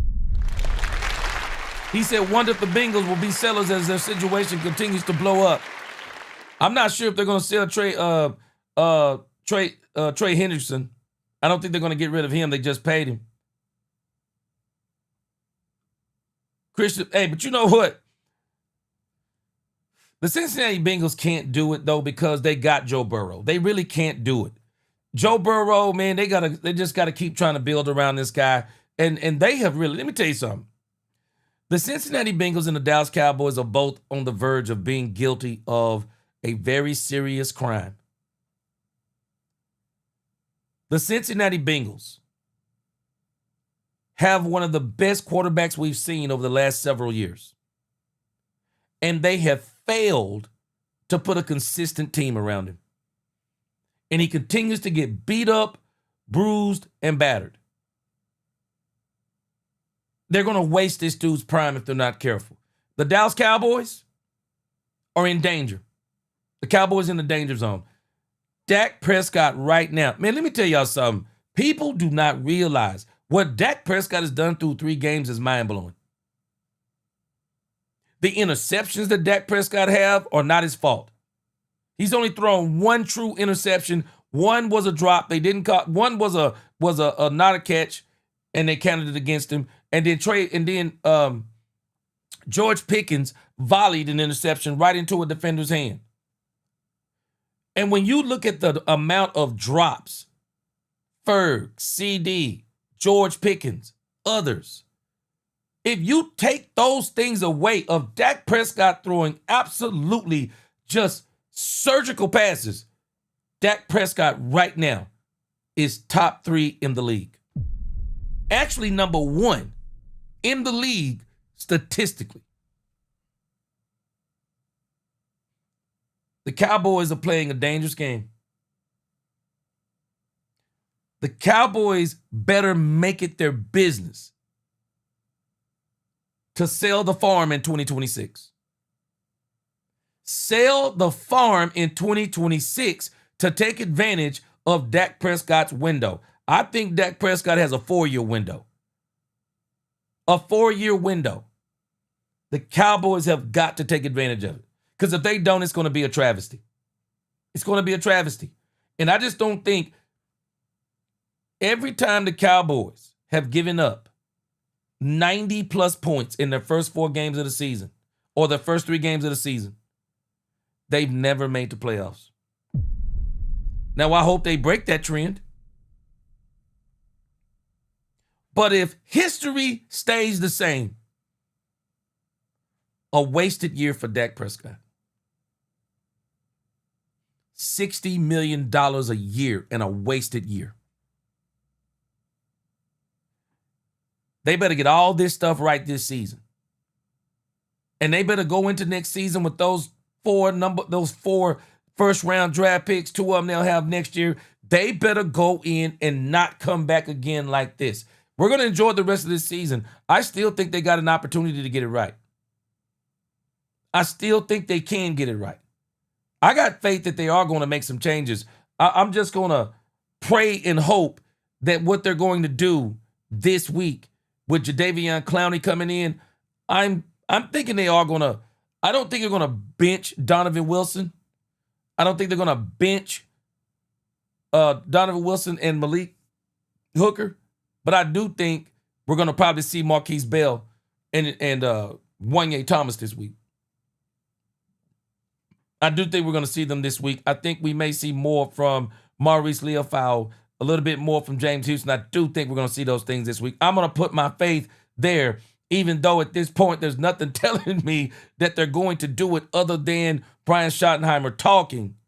I'm going to put my faith in the fact that they're going to do it. I'm going to put my faith in the fact that they're going to do it.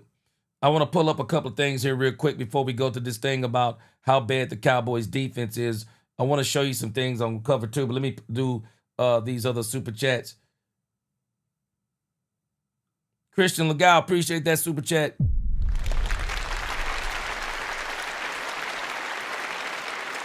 Christian said, see, I thought Shotty was the head coach, so if he is, then he needs to tell Flus to start blitzing.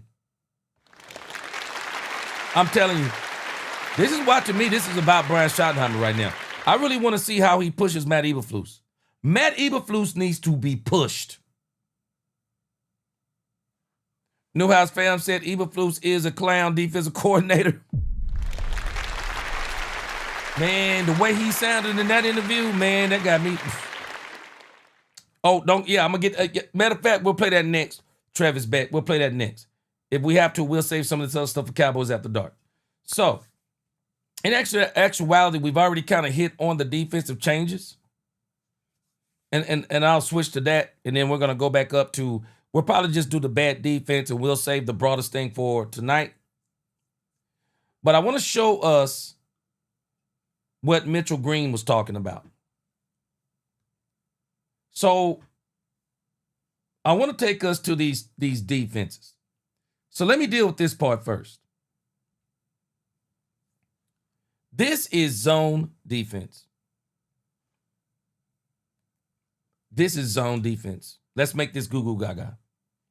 This is zone defense. It's this simple. It's this simple.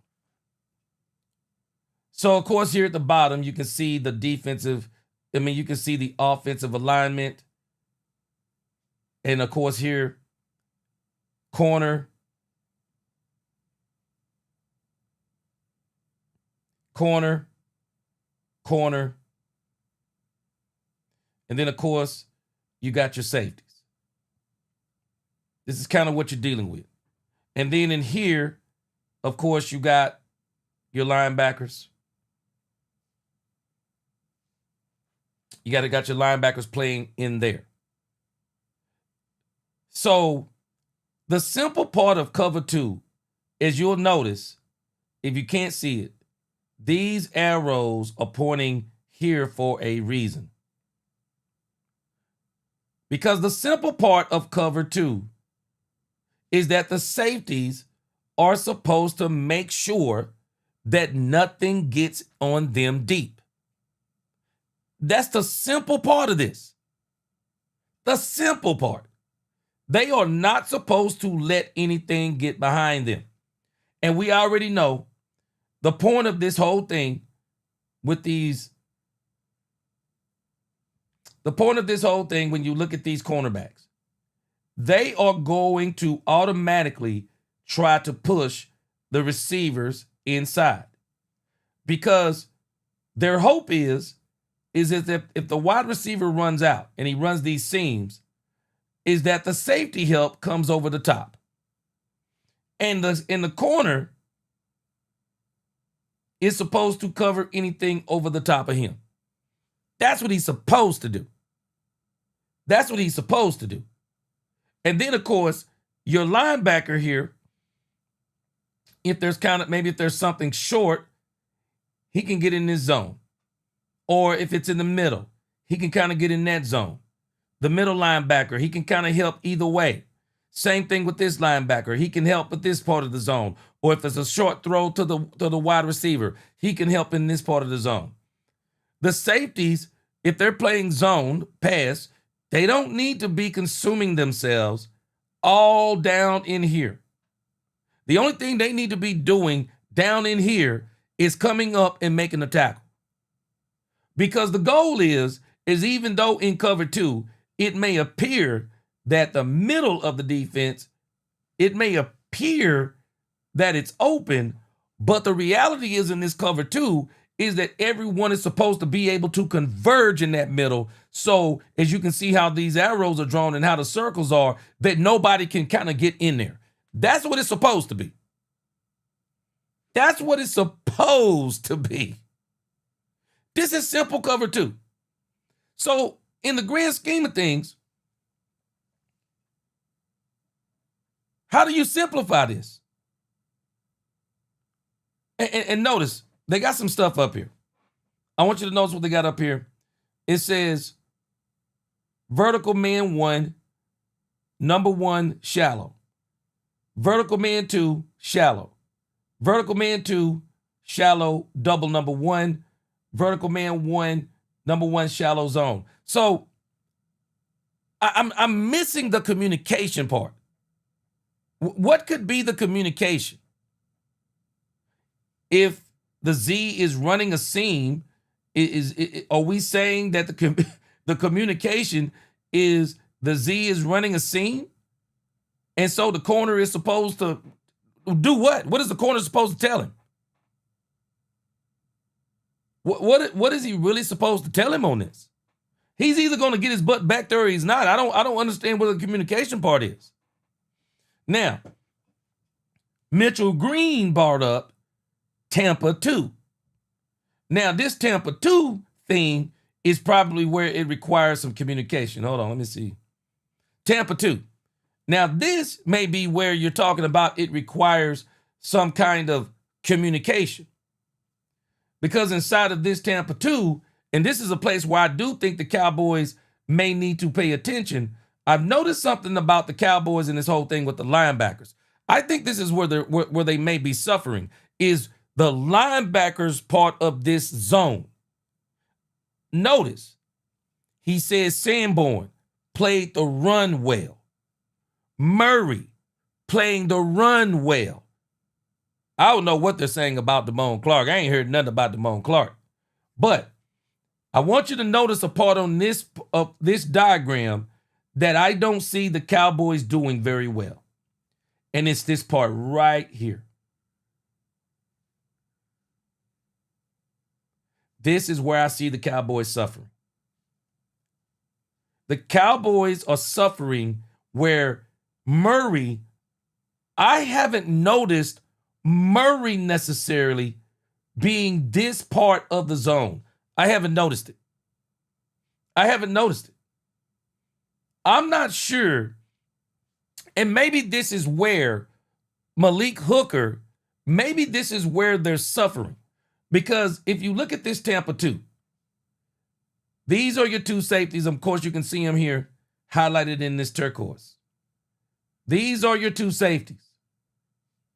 Their job is to make sure here, and of course, here and here again, that nothing is supposed to be getting deep. That's their job. And so the corner, now notice this. This is something that we're missing. Look at this part. Notice what it says right here. Jam and sink. We're rarely getting jams. This is this Tampa 2. So rather than us playing close up there on that line of scrimmage and then getting that bump on that receiver and then pushing him inside, our cornerbacks instead, what they're doing, and I'm sure we've noticed this, what our cornerbacks are doing is right before the snap, they're starting to bail. They're moving 8 and 9 yards back, and they'll take the outside rather than getting a jam and pushing them inside. pushing them out their route. We just move outside and we force them inside, but they're running full speed. And then they're running full speed at a safety who's flat on his feet, trying to survey the whole field. And then by the time he sees that wide receiver running full speed, now he tries to turn. He ain't quick enough. And where are they beating us? Every single time they're beating us in the seams. Every single time. And they seem to be attacking us in the same seams. Right up the middle of the field, because the safeties are sitting flat back there. And I think one of the issues is they're also, for whatever reason, they're trying to look in the middle of the field, when the linebacker should maybe back up a little bit and play a little bit more in here in the center field position. But the thing that I've noticed about our linebackers, they all play more in here. And because they're leaving this humongous void in here, the safeties are trying to get that. For whatever reason, they're trying to get that, and they're getting ran by right up the seams. Every single time. It's some kind of variation of that. But they are killing us in the seams. They're killing us. And that's why I say, Mitchell Green, if you're still on, I don't even think the Cowboys even, man, they couldn't, bro, they can't even handle Tampa 2. They can't handle Tampa 2. We can't even get cover 2 right. And maybe he's trying to run Tampa 2. It ain't working. Tampa 2 ain't working. Now, I will say, I have seen the linebackers somewhat kind of doing this right. I've seen them kind of somewhat here. But I think the weakness of the Cowboys right now is this portion. I don't think they're allowing the linebackers to get especially the middle, to play this middle of the field. He ain't playing it. And it seems to me these doggone safeties are trying to play that. That's not their job. That's really not their job to be playing this. Their job is to be, you ain't getting back here. But again, because, look at this, jam and sink. Because we're not getting jams. We're not even concerning ourselves with jams. We're getting clean off the line.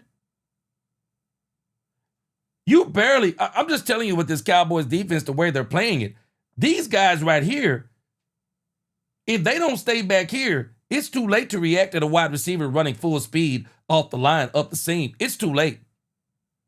It's too late. And especially when you got doggone Malik Hooker. And one of the things these teams are doing to us too, I've noticed this now in a couple of games, they're running their tight end to this part of the zone. They're running them right here. And then they'll run the wide receiver right here. Not only do they get the linebacker right here, or if we got a nickel, they'll get them right here. They'll freeze them. Our cornerbacks are trailing so far back. Our safeties, for whatever reason, they're a bite on that tight end. I've noticed this 2 weeks in a row. The Giants did it to us, and then the Bears did it to us even worse. The Giants got us on one right here. Wide receiver came behind him. Then against the Bears, I noticed something else. They had the tight end this time, rather than coming here, he ducked out.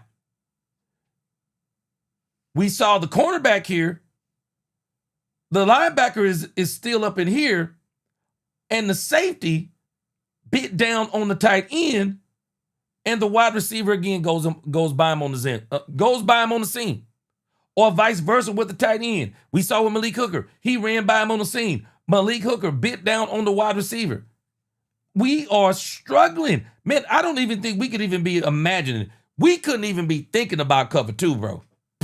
We can't even get to that point. Cover 2? Shoot, forget about it. I mean, Tampa 2, forget about it. Forget about it. If you look at what the Cowboys are doing, it really looks this simplistic. It seemed like the Cowboys are literally trying to run the most basic of cover two they can run. This is what they're doing. Because I can literally tell when I look at the Cowboys defense, when I'm just looking at the game, the one thing I notice is Murray. He doesn't get in this area. Just look at him. He don't get in this area. Murray kind of hangs around that line. And this is why, Sanborn. They play right around in here. They don't really get in these areas. I've noticed that. And because they don't get in those areas, they're playing the run well. I agree with him. Problem is, our defensive tackle play is already good. So teams aren't going to run in the middle to begin with. So if anything, they're going to try to get outside on us. But we've been pretty doggone good in the run. But a part of that is because our passing lanes are so wide open, these quarterbacks are just dropping back and not even blinking. They're just going 1, 2, 3. I know it's there. Boom. Seams. They're killing us in these seam routes. I don't know what else to tell us other than the safeties got to stay their butt back here and let whatever happens up here happens. React after it happens. Don't react before it happens. And they're reacting before it happens. Every single time. I'm telling you, it is crazy. We're botching simple cover two. We're just botching the cover two. Man, we can't even get to this. I think this is where Eberflus is trying to get. I just don't know if he's going to be able to get there. But I do think that's where he's trying to get. And so it's telling me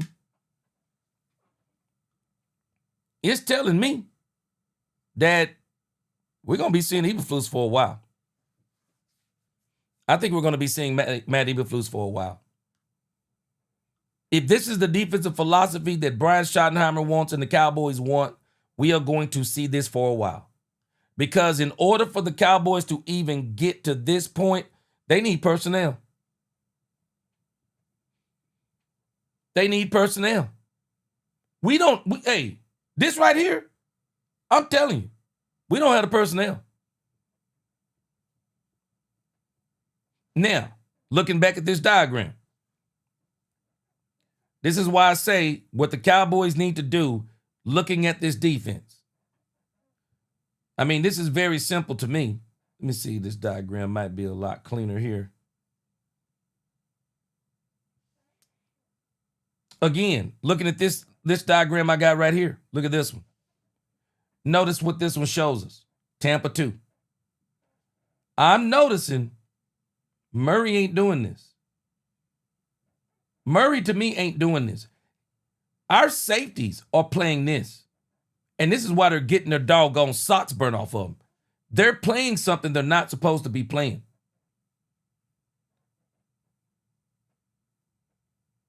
They're up in here trying to do this, and they can't do it. They can't do it. Because by the time these guys run, they're just running clean right here. Just go and look at the touchdowns. They're all right there. That's where all the big plays are. Because the safeties, I still can't figure out, why are they doing this? Why are they doing this? It don't make sense to me. It don't make sense. And they don't even have in the situation, let's say they're, we don't even have where a running back is even running out into the flat, even taking a linebacker or even fixing it to where the corner has to break in here or anything. They're not even over flooding the zones per se, except where they're flooding us, it seems, is in the middle. They're sending two people, and they're realizing that our safeties, they don't have enough sense. And especially once you get one of them to make the wrong move, now you got one in a situation, and we saw this against the New York Giants, to where they kept putting Donovan Wilson in a situation to where he got to pick his poison. Is he going to go here and get burned, or is he going to go here and get burned? I still see in here that Murray isn't playing. Murray, to me, isn't playing like this. Murray is playing like this. And that could be a part of the problem.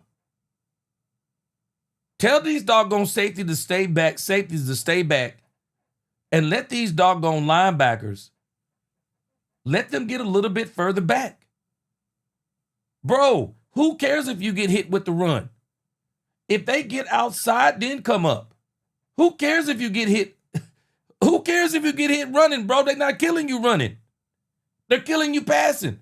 So get your linebackers a little further back. But again, this is simple to me.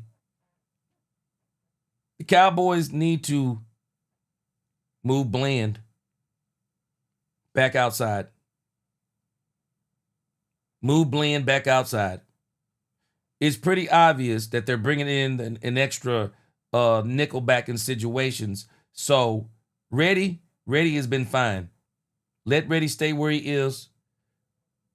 Let Elam, and I think this is where Elam will be better.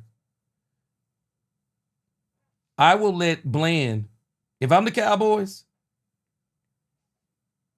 let Bland travel from this point forward with the best wide receiver on the field. Let Bland travel. Let Kyer Elam and Trayvon Diggs, let them handle the second best wide receiver. And with the way Diggs is right now, if I'm the Cowboys, do not move Diggs above 30 snaps a game. Don't do it. Let Diggs run about 25 to 30 snaps a game. Let Elam run the rest. That's where I am with the Cowboys. This move right here, very simple to me. I'm putting Thomas and I'm putting Bell. And I don't give a doggone how bad they play this week. I'm rolling with that this week. These are the simple changes I'm making. Also, I'm getting Maurice Leofau in the game. I would rather have Maurice Leofau right now. If I'm going to run two linebackers, I'd rather it be Maurice Leofau over Sanborn. I like Sanborn, but I got to run him over Sanborn right now because Sanborn ain't been getting it done. And again, I think the big move the Cowboys will make, Clowney will be their edge, and then they'll let these other guys kind of move in here and alternate. And I do think the Cowboys need to move. If I'm the Cowboys, I'm going to tell you what I'm doing. These are the two guys from this point forward. I'm going to have Houston, and I'm going to have EZ from this point on.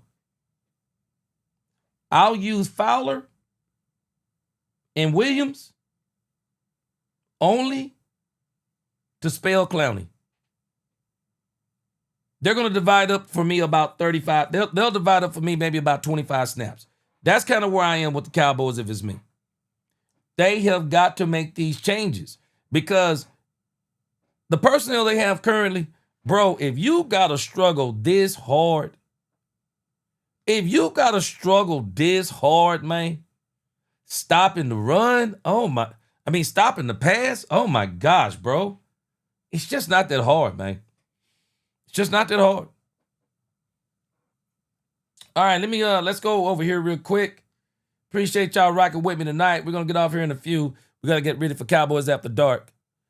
So let's check out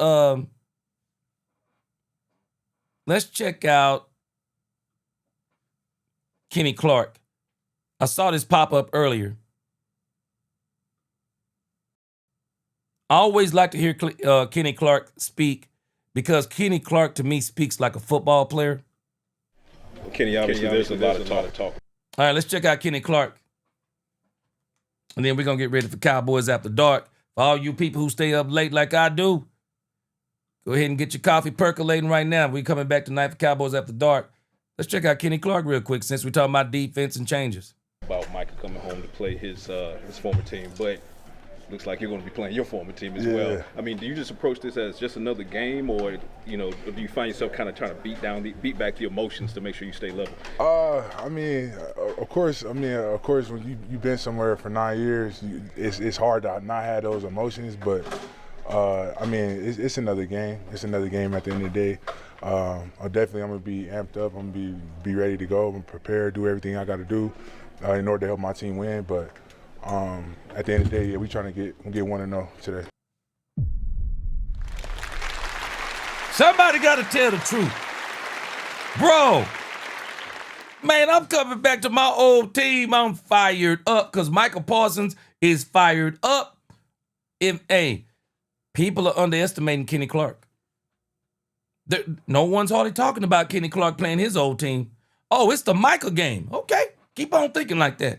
This dude, Kenny Clark, probably feels disrespected a little bit. This dude gonna ball against Green Bay. This week. A lot is made out of former players being able to help scout, opponents. Do we put too much into that, or is there really a big advantage you can take out of being in training camp with that team and knowing what they're doing? Yeah, it's a lot you can take out of that. I know them in and out. They know me. I've been going against those guys for a long time, and know how they like to block and all that kind of stuff. As far as scheme and all that kind of stuff, that's a little tougher. But as far as just me versus the guy, knowing how they gonna block me, knowing the sets, and they know what I'm gonna do. I know what they're gonna do. How much of the Cowboys picked your brain? How much have you offered the Cowboys offense or staff about the guys over there, Jordan Love?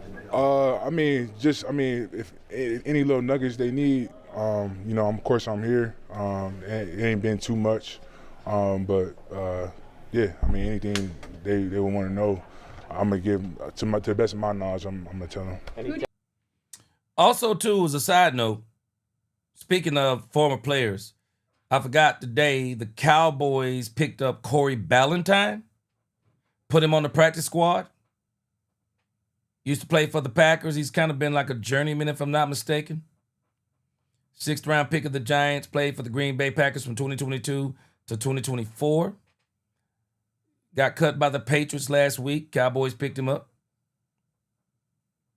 So he helps from the spot that was left by, forgot the cornerback they got from us, Zion Childress, maybe?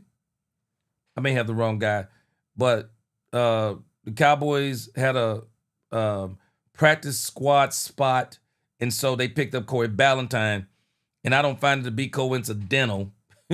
I don't find it to be coincidental that he's a former Green Bay Packer. Don't find it to be coincidental. But this is who the Cowboys picked up, Corey Ballantyne. Text messages this week? Any text messages, communications back and forth? I had one with my boy Kobe. I called him the other day, but other than that, nah, man, I don't really talk too much before the game. Them guys know that. I know they over there locked in, and I'm locked in. So we'll see each other Sunday. Can you say another game here? But how can it be just another game when they drafted you and you spent so much time there? I mean, this real connection. It is. You call it what it is. It is real connection, but appreciate you, Dominique Pittman. We trying to get 1-0. It's not about me. It's about the Cowboys getting the win. Catherine and kids, appreciate it. I'm gonna do everything in my power for us to do that. Have you caught yourself watching their scores or the highlights at all since you've been here? Watching who? Their scores or the highlights when you've had downtime. I watched the game, but I ain't watching too many of they. I don't care about that. Who do you most look forward to playing against? I know you shared the field with them for so long. All of them. Jordan, all those guys. Just seeing them in live action and playing them in live action. It's gonna be cool to play against them. We didn't had a lot of practices and all that kind of stuff together. Never went really live action, so it's gonna be cool to go with him. Does it feel a little bit different because he doesn't have the red jersey on this time? Nah, we get to hit now. So, I'm excited, bro. I'm excited. It's been a long time coming, and definitely something I've been thinking about since I got traded here. You know what I'm saying? And I'm excited to go. Is this personal for you? Say it again. Is it personal? Is this thing personal for you? Do you take it? Nah, it ain't personal to me. Like I said, like it's about us going 1-0 this week. I'm calling it 2 sacks. I'm calling it. I'm calling it. Kenny Clark 2 sacks. Boy, I'm calling it, boy. Man, I'm telling you, I won't be surprised this dude, Kenny Clark, get 2 sacks this week. Kenny Clark, man, I'm telling you, Kenny Clark and Jadeveon Clowney together should be quite a boy. Man, I'm ready, man. I'm ready. Robert Thomas said all Eberflus knows is to rush forward. Boy, you are not lying. This dude wants to do this so bad. Chanel said, G, I told you. And Eberflus' scheme is that he will never change his old school ways to blitz. And did you notice?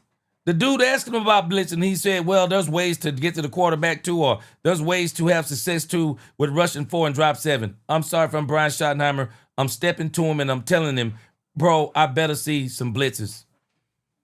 And it better be situationally. Melvin Clark said, not hearing what I want to hear from Flus. Me neither. It seems that he's just filling the job position for a check. Get out of the house. No passion to be our defensive coach. I don't know if it's necessarily no passion, but it don't seem like he has a mind to do what's best for the team, like he's saying. So I don't think he can. Oh, boy. I'm stopping. I'm struggling. Demetrius Adams said our defense is poo cheese. Man, I'm telling you, I'm struggling, boy. Hallelujah. He said you need a 0 tech for a 3-4. Only a few of those in the league. Hallelujah. Like I said, a lot of people say they want to work it, want to run it. Man, everybody can't run it. Just like everybody can't run rush 4, drop 7. Man, everybody want to do that. Everybody ain't got the horses. Ron Hanna said, I'm not confident in our linebackers in the passing game. They seem to be a step slow, especially Sandburn. Yeah. And just, looking at the diagram, and I'm sure now you've seen the diagram, looking at that diagram, I don't necessarily see them playing in that passing game the way that Tampa 2 says. In particular, Murray. I'm starting to think that maybe our linebackers are playing a little too close to the line. A little too close to the line. And giving those safeties a little bit more assurance of, hey, man, y'all move y'all butt back. Don't worry about nothing in the middle. Don't worry about it. And that's my goal. Like I said, I mean, you call it what it is. It's definitely been it's a connection, and I've been there 9 years. So, I mean, of course, it's emotion. I'm going to have a lot of family here and all that kind of stuff. But at the end of the day, I'm trying to help the Cowboys get a win. Now that you're 3 weeks in as a Dallas Cowboy, how do you think that you're fitting in with the team and on the field? Fitting in great. Yeah, he fitting in like great. I've been saying every week, everybody been welcoming and all that kind of stuff, and just trying to talk more to the guys, build my leadership role on this team, and and just communicating, just trying to help our defense as best as I can. But I mean, it's been great since I've been here. How many tickets you got to buy this week? I got a lot. I got a box, so yeah. I mean, the box gonna be full. You've seen Jordan Love since he was drafted in the first round in 2020. How have you seen his development over these 5 years as his teammate, now opponent? I mean, LaFleur's giving him more, more of the load for the offense. He able to control more stuff at the line. He sat behind a Hall of Famer like Aaron, and got all of his movements and all that kind of stuff. So, I mean, he does a great job with that. Biggest thing with him is making sure we get pressure on him, whether it's with 4, whether it's sending more to 4, whatever it is. We gotta get pressure on him, because when he got a clean pocket, he can dice you up. You talked about the emotions. I'm sure there was a lot of shock when that trade first happened. Could this be kind of viewed as a closure moment for you, to be able to just play the team and then move on, and that's officially in the past? Nah, I mean, it ain't. Like I said, it ain't that serious. Like I'm here to help the Cowboys. Boy, man, what the Dallas media don't realize, guys, what the Dallas media don't realize, most of us have already moved on, man.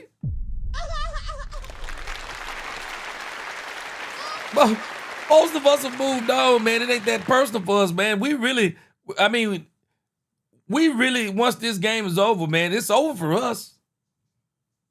I mean, they making a big deal out of it. Ain't no use in not, understanding what it is. But for the most part, the Cowboys are probably looking at this game more as a game to try to get better. They're not looking at it like I'd be looking at it. I'd be looking at it like Marty Schottenheimer. Brian Schottenheimer said yesterday his daddy would have like whatever week of whatever team they were playing that week, he'd have like, for example, Green Bay week. Shoot, I'd be like that. But at the end of the day, man, you ain't hanging your whole season on this game. I mean, especially Kenny Clark. He's been doing well. Chanel said, gee, there has been nothing that's changed. He said, my coach in college checked us in practice as understanding plays, but snaps was based on how you performed in actual game performance. Yes, sir. Excuse me. That's kind of where I was. Man, bro, let me tell you. I grew up in an era where it didn't matter how good you practiced. Bro, get in that game and fumble the ball. Your butt on the bench the next game. I don't care how you Boy, I don't care how you practice. I don't care how you practice, bro. You don't do it in the game, your butt is on the bench. Bills 36, he said, gee, it's a joke. Shotty looking the same like the past several coaches. We play conservative on offense. Defense gets pushed around. I'm sick of this stuff. It's like Jerry Jones handed the Eagles the ball. Oh, Mills 36. I'm going to still ride with Shotty on this. I think the last game caught Shotty off guard. Schottenheimer didn't expect the fumble from Javonte Williams. And then on the second drive, he didn't expect the injury from C.D. Lamb. I think it changed the way he called plays in the second game. I really do. I think it changed the way he called plays. So I'm going to give him the benefit of the doubt. But I tell you this, the Cowboys got to let it all hang out because, again, we're going to talk about this tomorrow and Saturday. But if I'm playing the Cowboys, it's simple to me. I'm taking away George Pickens. I want you to beat me with the leading tight end in the league who's got the worst yards. I don't know if he's got the worst, but got a paltry 3.7 yards per catch, yards after the catch. Come on, average yards after the catch. Come on, man. I'm just going to keep him in front of me. This is the formula. Keep everything in front of you. Keep everything in front of you. The Cowboys' offensive line we don't have a full offensive line, so we got backups playing on the offensive line. So we already know Dak Prescott is going to be trying to get the ball out fast. Now, this is why for me, and we'll talk about this as we go on the next couple of days. But for me, if I'm the Cowboys, I got a different game plan. Hunter Lipke will be my fullback for about 80% of this game. Hunter Lipke will be my fullback for about 80% of this game. I'm moving up Jaden Blue. He's going to be the number 2 running back this game. And I'm going to hit them with a full dose of Javonte Williams. And I'm going to give them a change up with Jaden Blue. And I'm going to make it my business to get Jaden Blue on the outside, Jaden Blue in screens, Jaden Blue on wheel routes. Jaden Blue is going to be my CeeDee Lamb replacement. And I want to continue to do what I do with Turpin, do whatever I do with Tolbert. But I already know what my game plan is. Brevin Spanford is going to play tight end extensively for me this week. If I'm the Cowboys, I'm running a power game this week.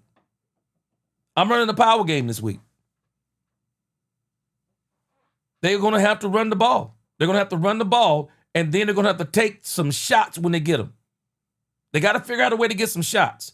And if anything, I'm telling you, George Pickens, bro, this is the jump ball game here.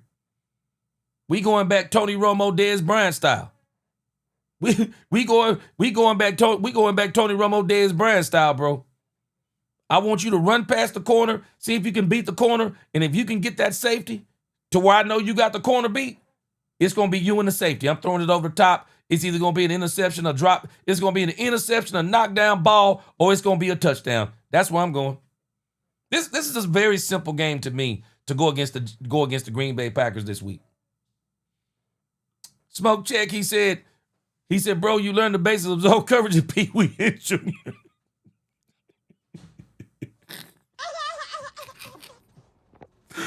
Zone said you learned this in Pee Wee and Junior High. He said Wilson and Hooker are trash, period. He said they are trash, period. Hold on a second. He said there is no way they should allow anything over the top. Bro, I'm still trying to process this, Smoke check. Bro, how do you simplify cover 2? Man, they not even calling it Tampa 2. Bro, how do you... Man, I don't understand it, bro.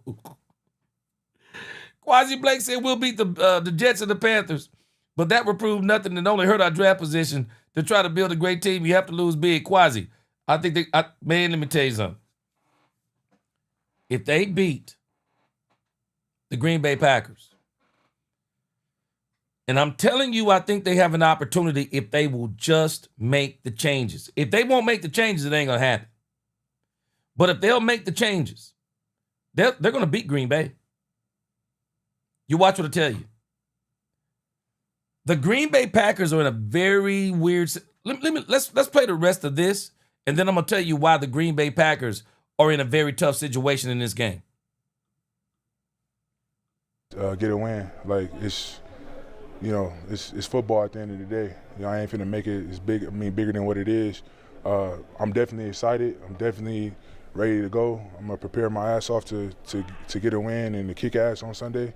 But as far as all the other stuff, I don't care about all that. Where were you when you received the news of the trade? Say it again? Where were you when you received the news of the trade? I was in my basement. Bro, it is week 4. It is week 4. And we still asking this man, where was he? Where was he when he got the trade news? Come on, man. Come on, bro. This is crazy work. I love the fact this dude's, man, I don't care about all this stuff y'all talking about. Man, this dude said, I don't want no part of this old Dallas glitz and glamour nonsense. I don't want none of this stuff. Bro, I'm just here to play this game. I love this, man. I love how this dude played the game. Got done. I went to go get my daughter some ice cream, and I was in the basement just chilling, and I just had like a live practice. It's crazy. I just fist bumped with Goody walking on the sideline, with all the scouts and all that, and then I get the call like, yo, we traded you. So. What was your immediate reaction after you got the news? I was shocked, man. That's probably the most shocked I've ever been in my life. Of course, I heard the rumors that the Packers is going to trade for Micah and all that kind of stuff, but I never thought it was going to be me that was going to be traded. It is what it is. Does your daughter have any idea what this weekend really means? Does she Nah, know? she don't know. Yeah, she excited to be in Dallas. She loved the city already, so yeah, she excited to be here. So she understands it's more than just a vacation? She understands better than Green Bay, that's for sure. She likes seeing the buildings, the big house, and she don't like the cold, I'll tell you that. Kenny, what do you see with Jacobs that you guys have to stop on Sunday? It's going to take all 11 to stop him. He's the focal point of the offense. If he gets going, it's hard to stop him. Him and Tucker Kraft got to do a good job at tackling them and getting them down. When they do get a chance to drop back and pass, we gotta put pressure on them. Jordan numbers is down when you do get pressure on them, and that's the key to the game. For the front four is the rush and get pressure and stop the run at the end of the day. Like I said, you can't let Josh get going because he can do some damage. He's a great back, all pro, so got a lot of respect for him. Will there be pre-game hugs or just post-game hugs with those guys?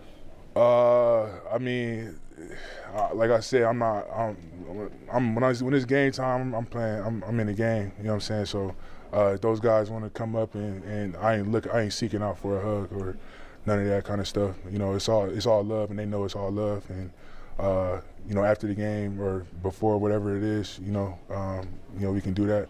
But I ain't seeking out for nothing. I'm trying to win a game. And there's been so much talk about Micah. Are you kind of a forgotten man this week or no? That's up to whoever, that's on everybody else. Like I said, I'm here to win, and I'm gonna play my ass off and do everything I can for us to get a win. Thank you. Yeah, bro. Let me tell you, I like that energy. I like that energy. Boy, this man here, I like that energy, man. This dude here is ready to go. All right, let me show you something here, and then we're gonna take a break for our Cowboys After Dark tonight.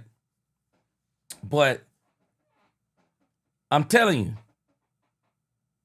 this dude, Kenny Clark, is going to be a problem this week. We don't know yet how this is going to turn out. But the Packers injury report is kind of interesting. Their Aaron Banks, their left guard, Anthony Belton, their tackle, and their right tackle, Zach Tom, has an oblique. They haven't necessarily ruled them out of the game, but I'm thinking that one or either two of them are going to be ruled out of the game. Now, you think about what has transpired the first 3 weeks. The first 3 weeks, what teams have done is that they've doubled Osa Odigizua, or in particular Kenny Clark, however they're doing it, and on the outside, they've been one-on-one. But with these guys being injured, the huge test will be for the Cowboys, or even, for the Green Bay Packers. Will they be able to stop the Cowboys or stop Osa Odigizua and Kenny Clark inside with the guard being hurt? Will they be able to stop him? We'll see if he plays the game. But also, when you talk about their tackles, one of them got a deal with Jadeveon Clowney. We may see an incredible game, and this may actually be on both sides. We're going to probably see an incredible game from the trenches this game. And this game is going to be based upon which one of these offensive lines can block the best. We're missing 2 of our offensive linemen. We got Brock Hoffman. I'm still liking Brock Hoffman, especially now getting 2 weeks to play. Bass has been pretty consistent whenever he gets to play. So I'm still cool with the Cowboys in that situation. It's all a matter of, can we block what they have and can they block what we have? But I like what we have coming up the middle. Osa Odigizua and Kenny Clark. I like that coming up the middle. But now we got something added to it. Jadeveon Clowney. Hey, this game's going to be one in the trenches. This game's going to be one in the trenches. If we can get this thing to pop off, and if Jadeveon Clowney can cause some of the havoc that we believe he can cause, then he's also can help the other, whoever that is over, and I'm hoping it's James Houston majority of the time. Between him and James Houston, well, we might be able to do a little something better on defense. But again, it's also predicated upon the fact, man, they have got to get Marquise Bell and Wanye Thomas on the field. They've got to do it. They have to do it. Travis Beck, he said, I told you that you would love that interview, G. Yeah, boy, hey, you wait. I'm gonna do some videos on that over the next couple of days. Hey, that dude right there, man, he ready to play. I love his attitude, man. He is a football player, bro. He is a football player, bottom line. That's all you think about when you hear Kenny Clark. All right, guys. It's about that time, boys. Sunday night is going to be on and popping. Our boys are going to be in the spotlight once again. And in spite of all the craziness, I am going to absolutely enjoy this game, because I'm not going to tell you my score or anything like that yet. But I just believe the Cowboys are going to play this game better than everybody thinks. And I hope that Brian Schottenheimer proves that he's the head coach of this team. And all these changes he's been talking about, I want to see him. I'm anxious. I want to see him. That'll prove to us that this ain't the same old, same old. This ain't the same old, same old. I want to know, is this the same old or not? The Big Rombowski, what up? He said modern day OCs put Tampa 2 in the trash, being because all their schemes exploit the opening and the gaps in that defense system. Big Rombowski, that's exactly what's been happening with doggone Matt Eberflus. He been getting tore up. He been getting tore up running that basic cover 2. Because, man, I'm telling you, this dude, okay, Rich Lloyd said no completions were made with them playing Tampa 2. Okay. They definitely need. I'm telling us, man. I think one part of the passing game, it seems to be suffering. The safeties we know are not getting far enough back. They're bad reads. But again, I also think a part of this may be that linebackers, because I'm telling you, Murray is not getting back in the middle the way that thing requires. Middle class now. He said Jerry took the Raiders' mantra, commitment to mediocrity. I hope not. I'm gonna give him the benefit of the doubt. This man Poopy D is tripping. He said we couldn't stop them at a flag football game. Boy. Man, I'm telling you, I really think, or at least I'm hoping, Cowboys gonna make some changes. I'm hoping they're gonna make some changes. Mitchell Green, you think they running Tampa 2? I just seen somebody else, I think it was Lloyd, said if they running Tampa 2, then that's the problem. They ain't running Tampa 2. Linebacker is not, the linebacker is definitely not far enough back. The linebackers don't even seem to be a part of the passing game. Even though at this point, they're just getting absolutely gashed. And again, I talked about this last week, Mitch. I do think Dayball did a great job of how he would move the tight end up in that zone and stop and let the wide receiver come right behind him. You get Malik Hooker to bite down in that zone. You leave Donovan Wilson in the middle by himself, 2 men running in the zone. You got to make a choice. No zone integrity. No zone integrity. None.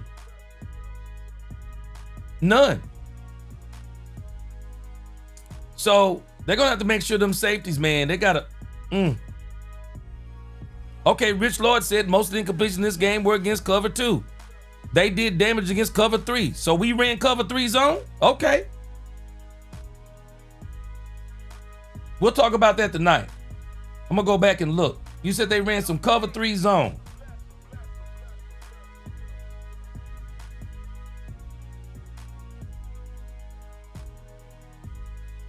We'll go back and look at this tonight. We'll talk about it tonight on Cowboys After Dark. Cover 3 zone, 3 deep safeties.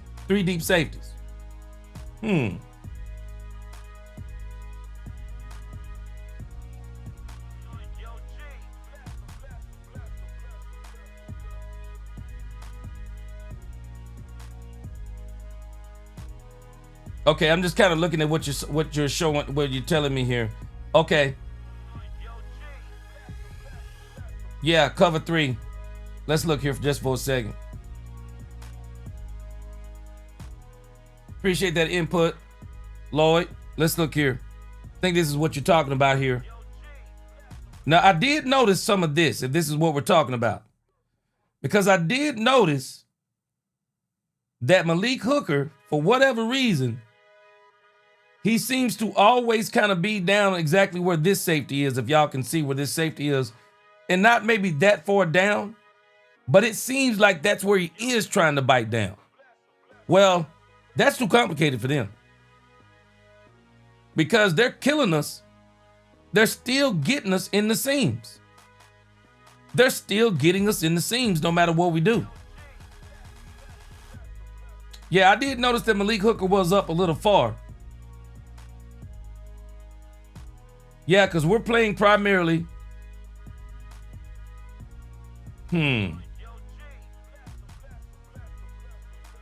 Okay. Yeah, we're not running that, bro. If we are running that, we're running a bad variation of it. Because in this cover 3, that also puts the responsibility on the cornerbacks that they're not supposed to let anything get behind them. If they're playing cover 3, shoot, boy, they getting ran off on, because I am telling you, Trayvon Diggs is getting smooth, flat out ran away from on a lot of these routes, man. A lot of these routes he's getting ran away on. All right, we'll see. Rich said they didn't botch cover 2 this game. Rich said they didn't botch cover 2 in this game. Okay, I need to look at that some more, because for me, I did notice, like I said on the diagram, I noticed that Malik Hooker was down a little bit further and Donovan Wilson playing center. I did notice him playing center field some, but we can't run that or getting far enough back, because they seem to play pretty close to the line for me.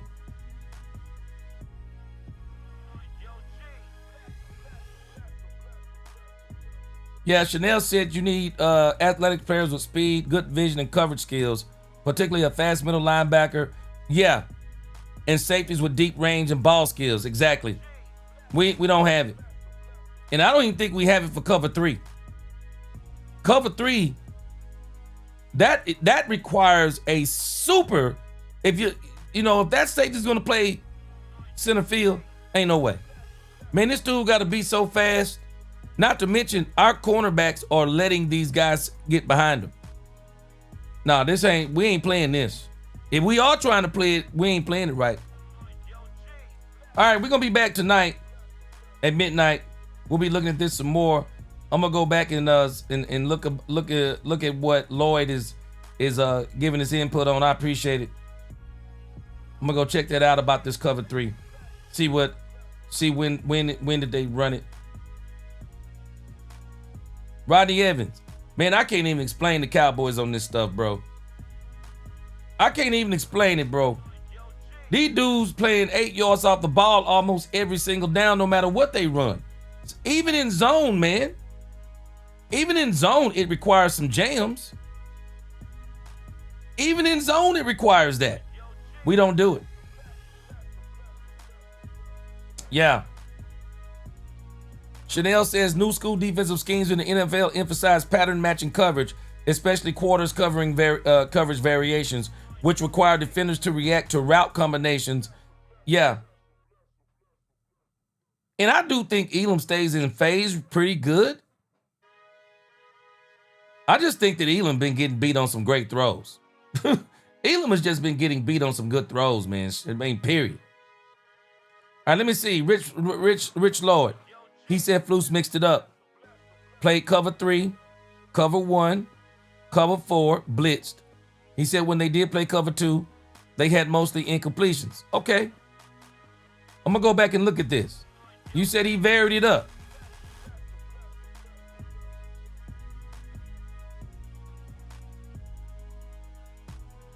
I'm going to make a note. I'm going to make sure I go back and look and see if we can pull up some of those coverages that he ran.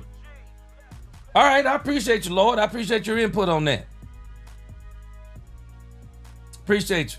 All right, guys. We'll be back tonight at midnight, and we're going to talk some more about the Cowboys coverage. I appreciate Lloyd. Okay. Rich Lloyd, you sound like a coach. And I know that. Is that you on your avatar right there, man? Rich Lloyd said they played cover 3. Murray was playing hook zone. Okay, we're going to check this out tonight. Appreciate you on that. All right, guys. Appreciate you rocking with me this first session. I'm going to go take a break. We'll be back at midnight tonight, and we're going to talk more Cowboys. We're going to talk more Cowboys defense. Until the next time, DC4L, God bless. Let's talk Cowboys and we talk facts. Peace.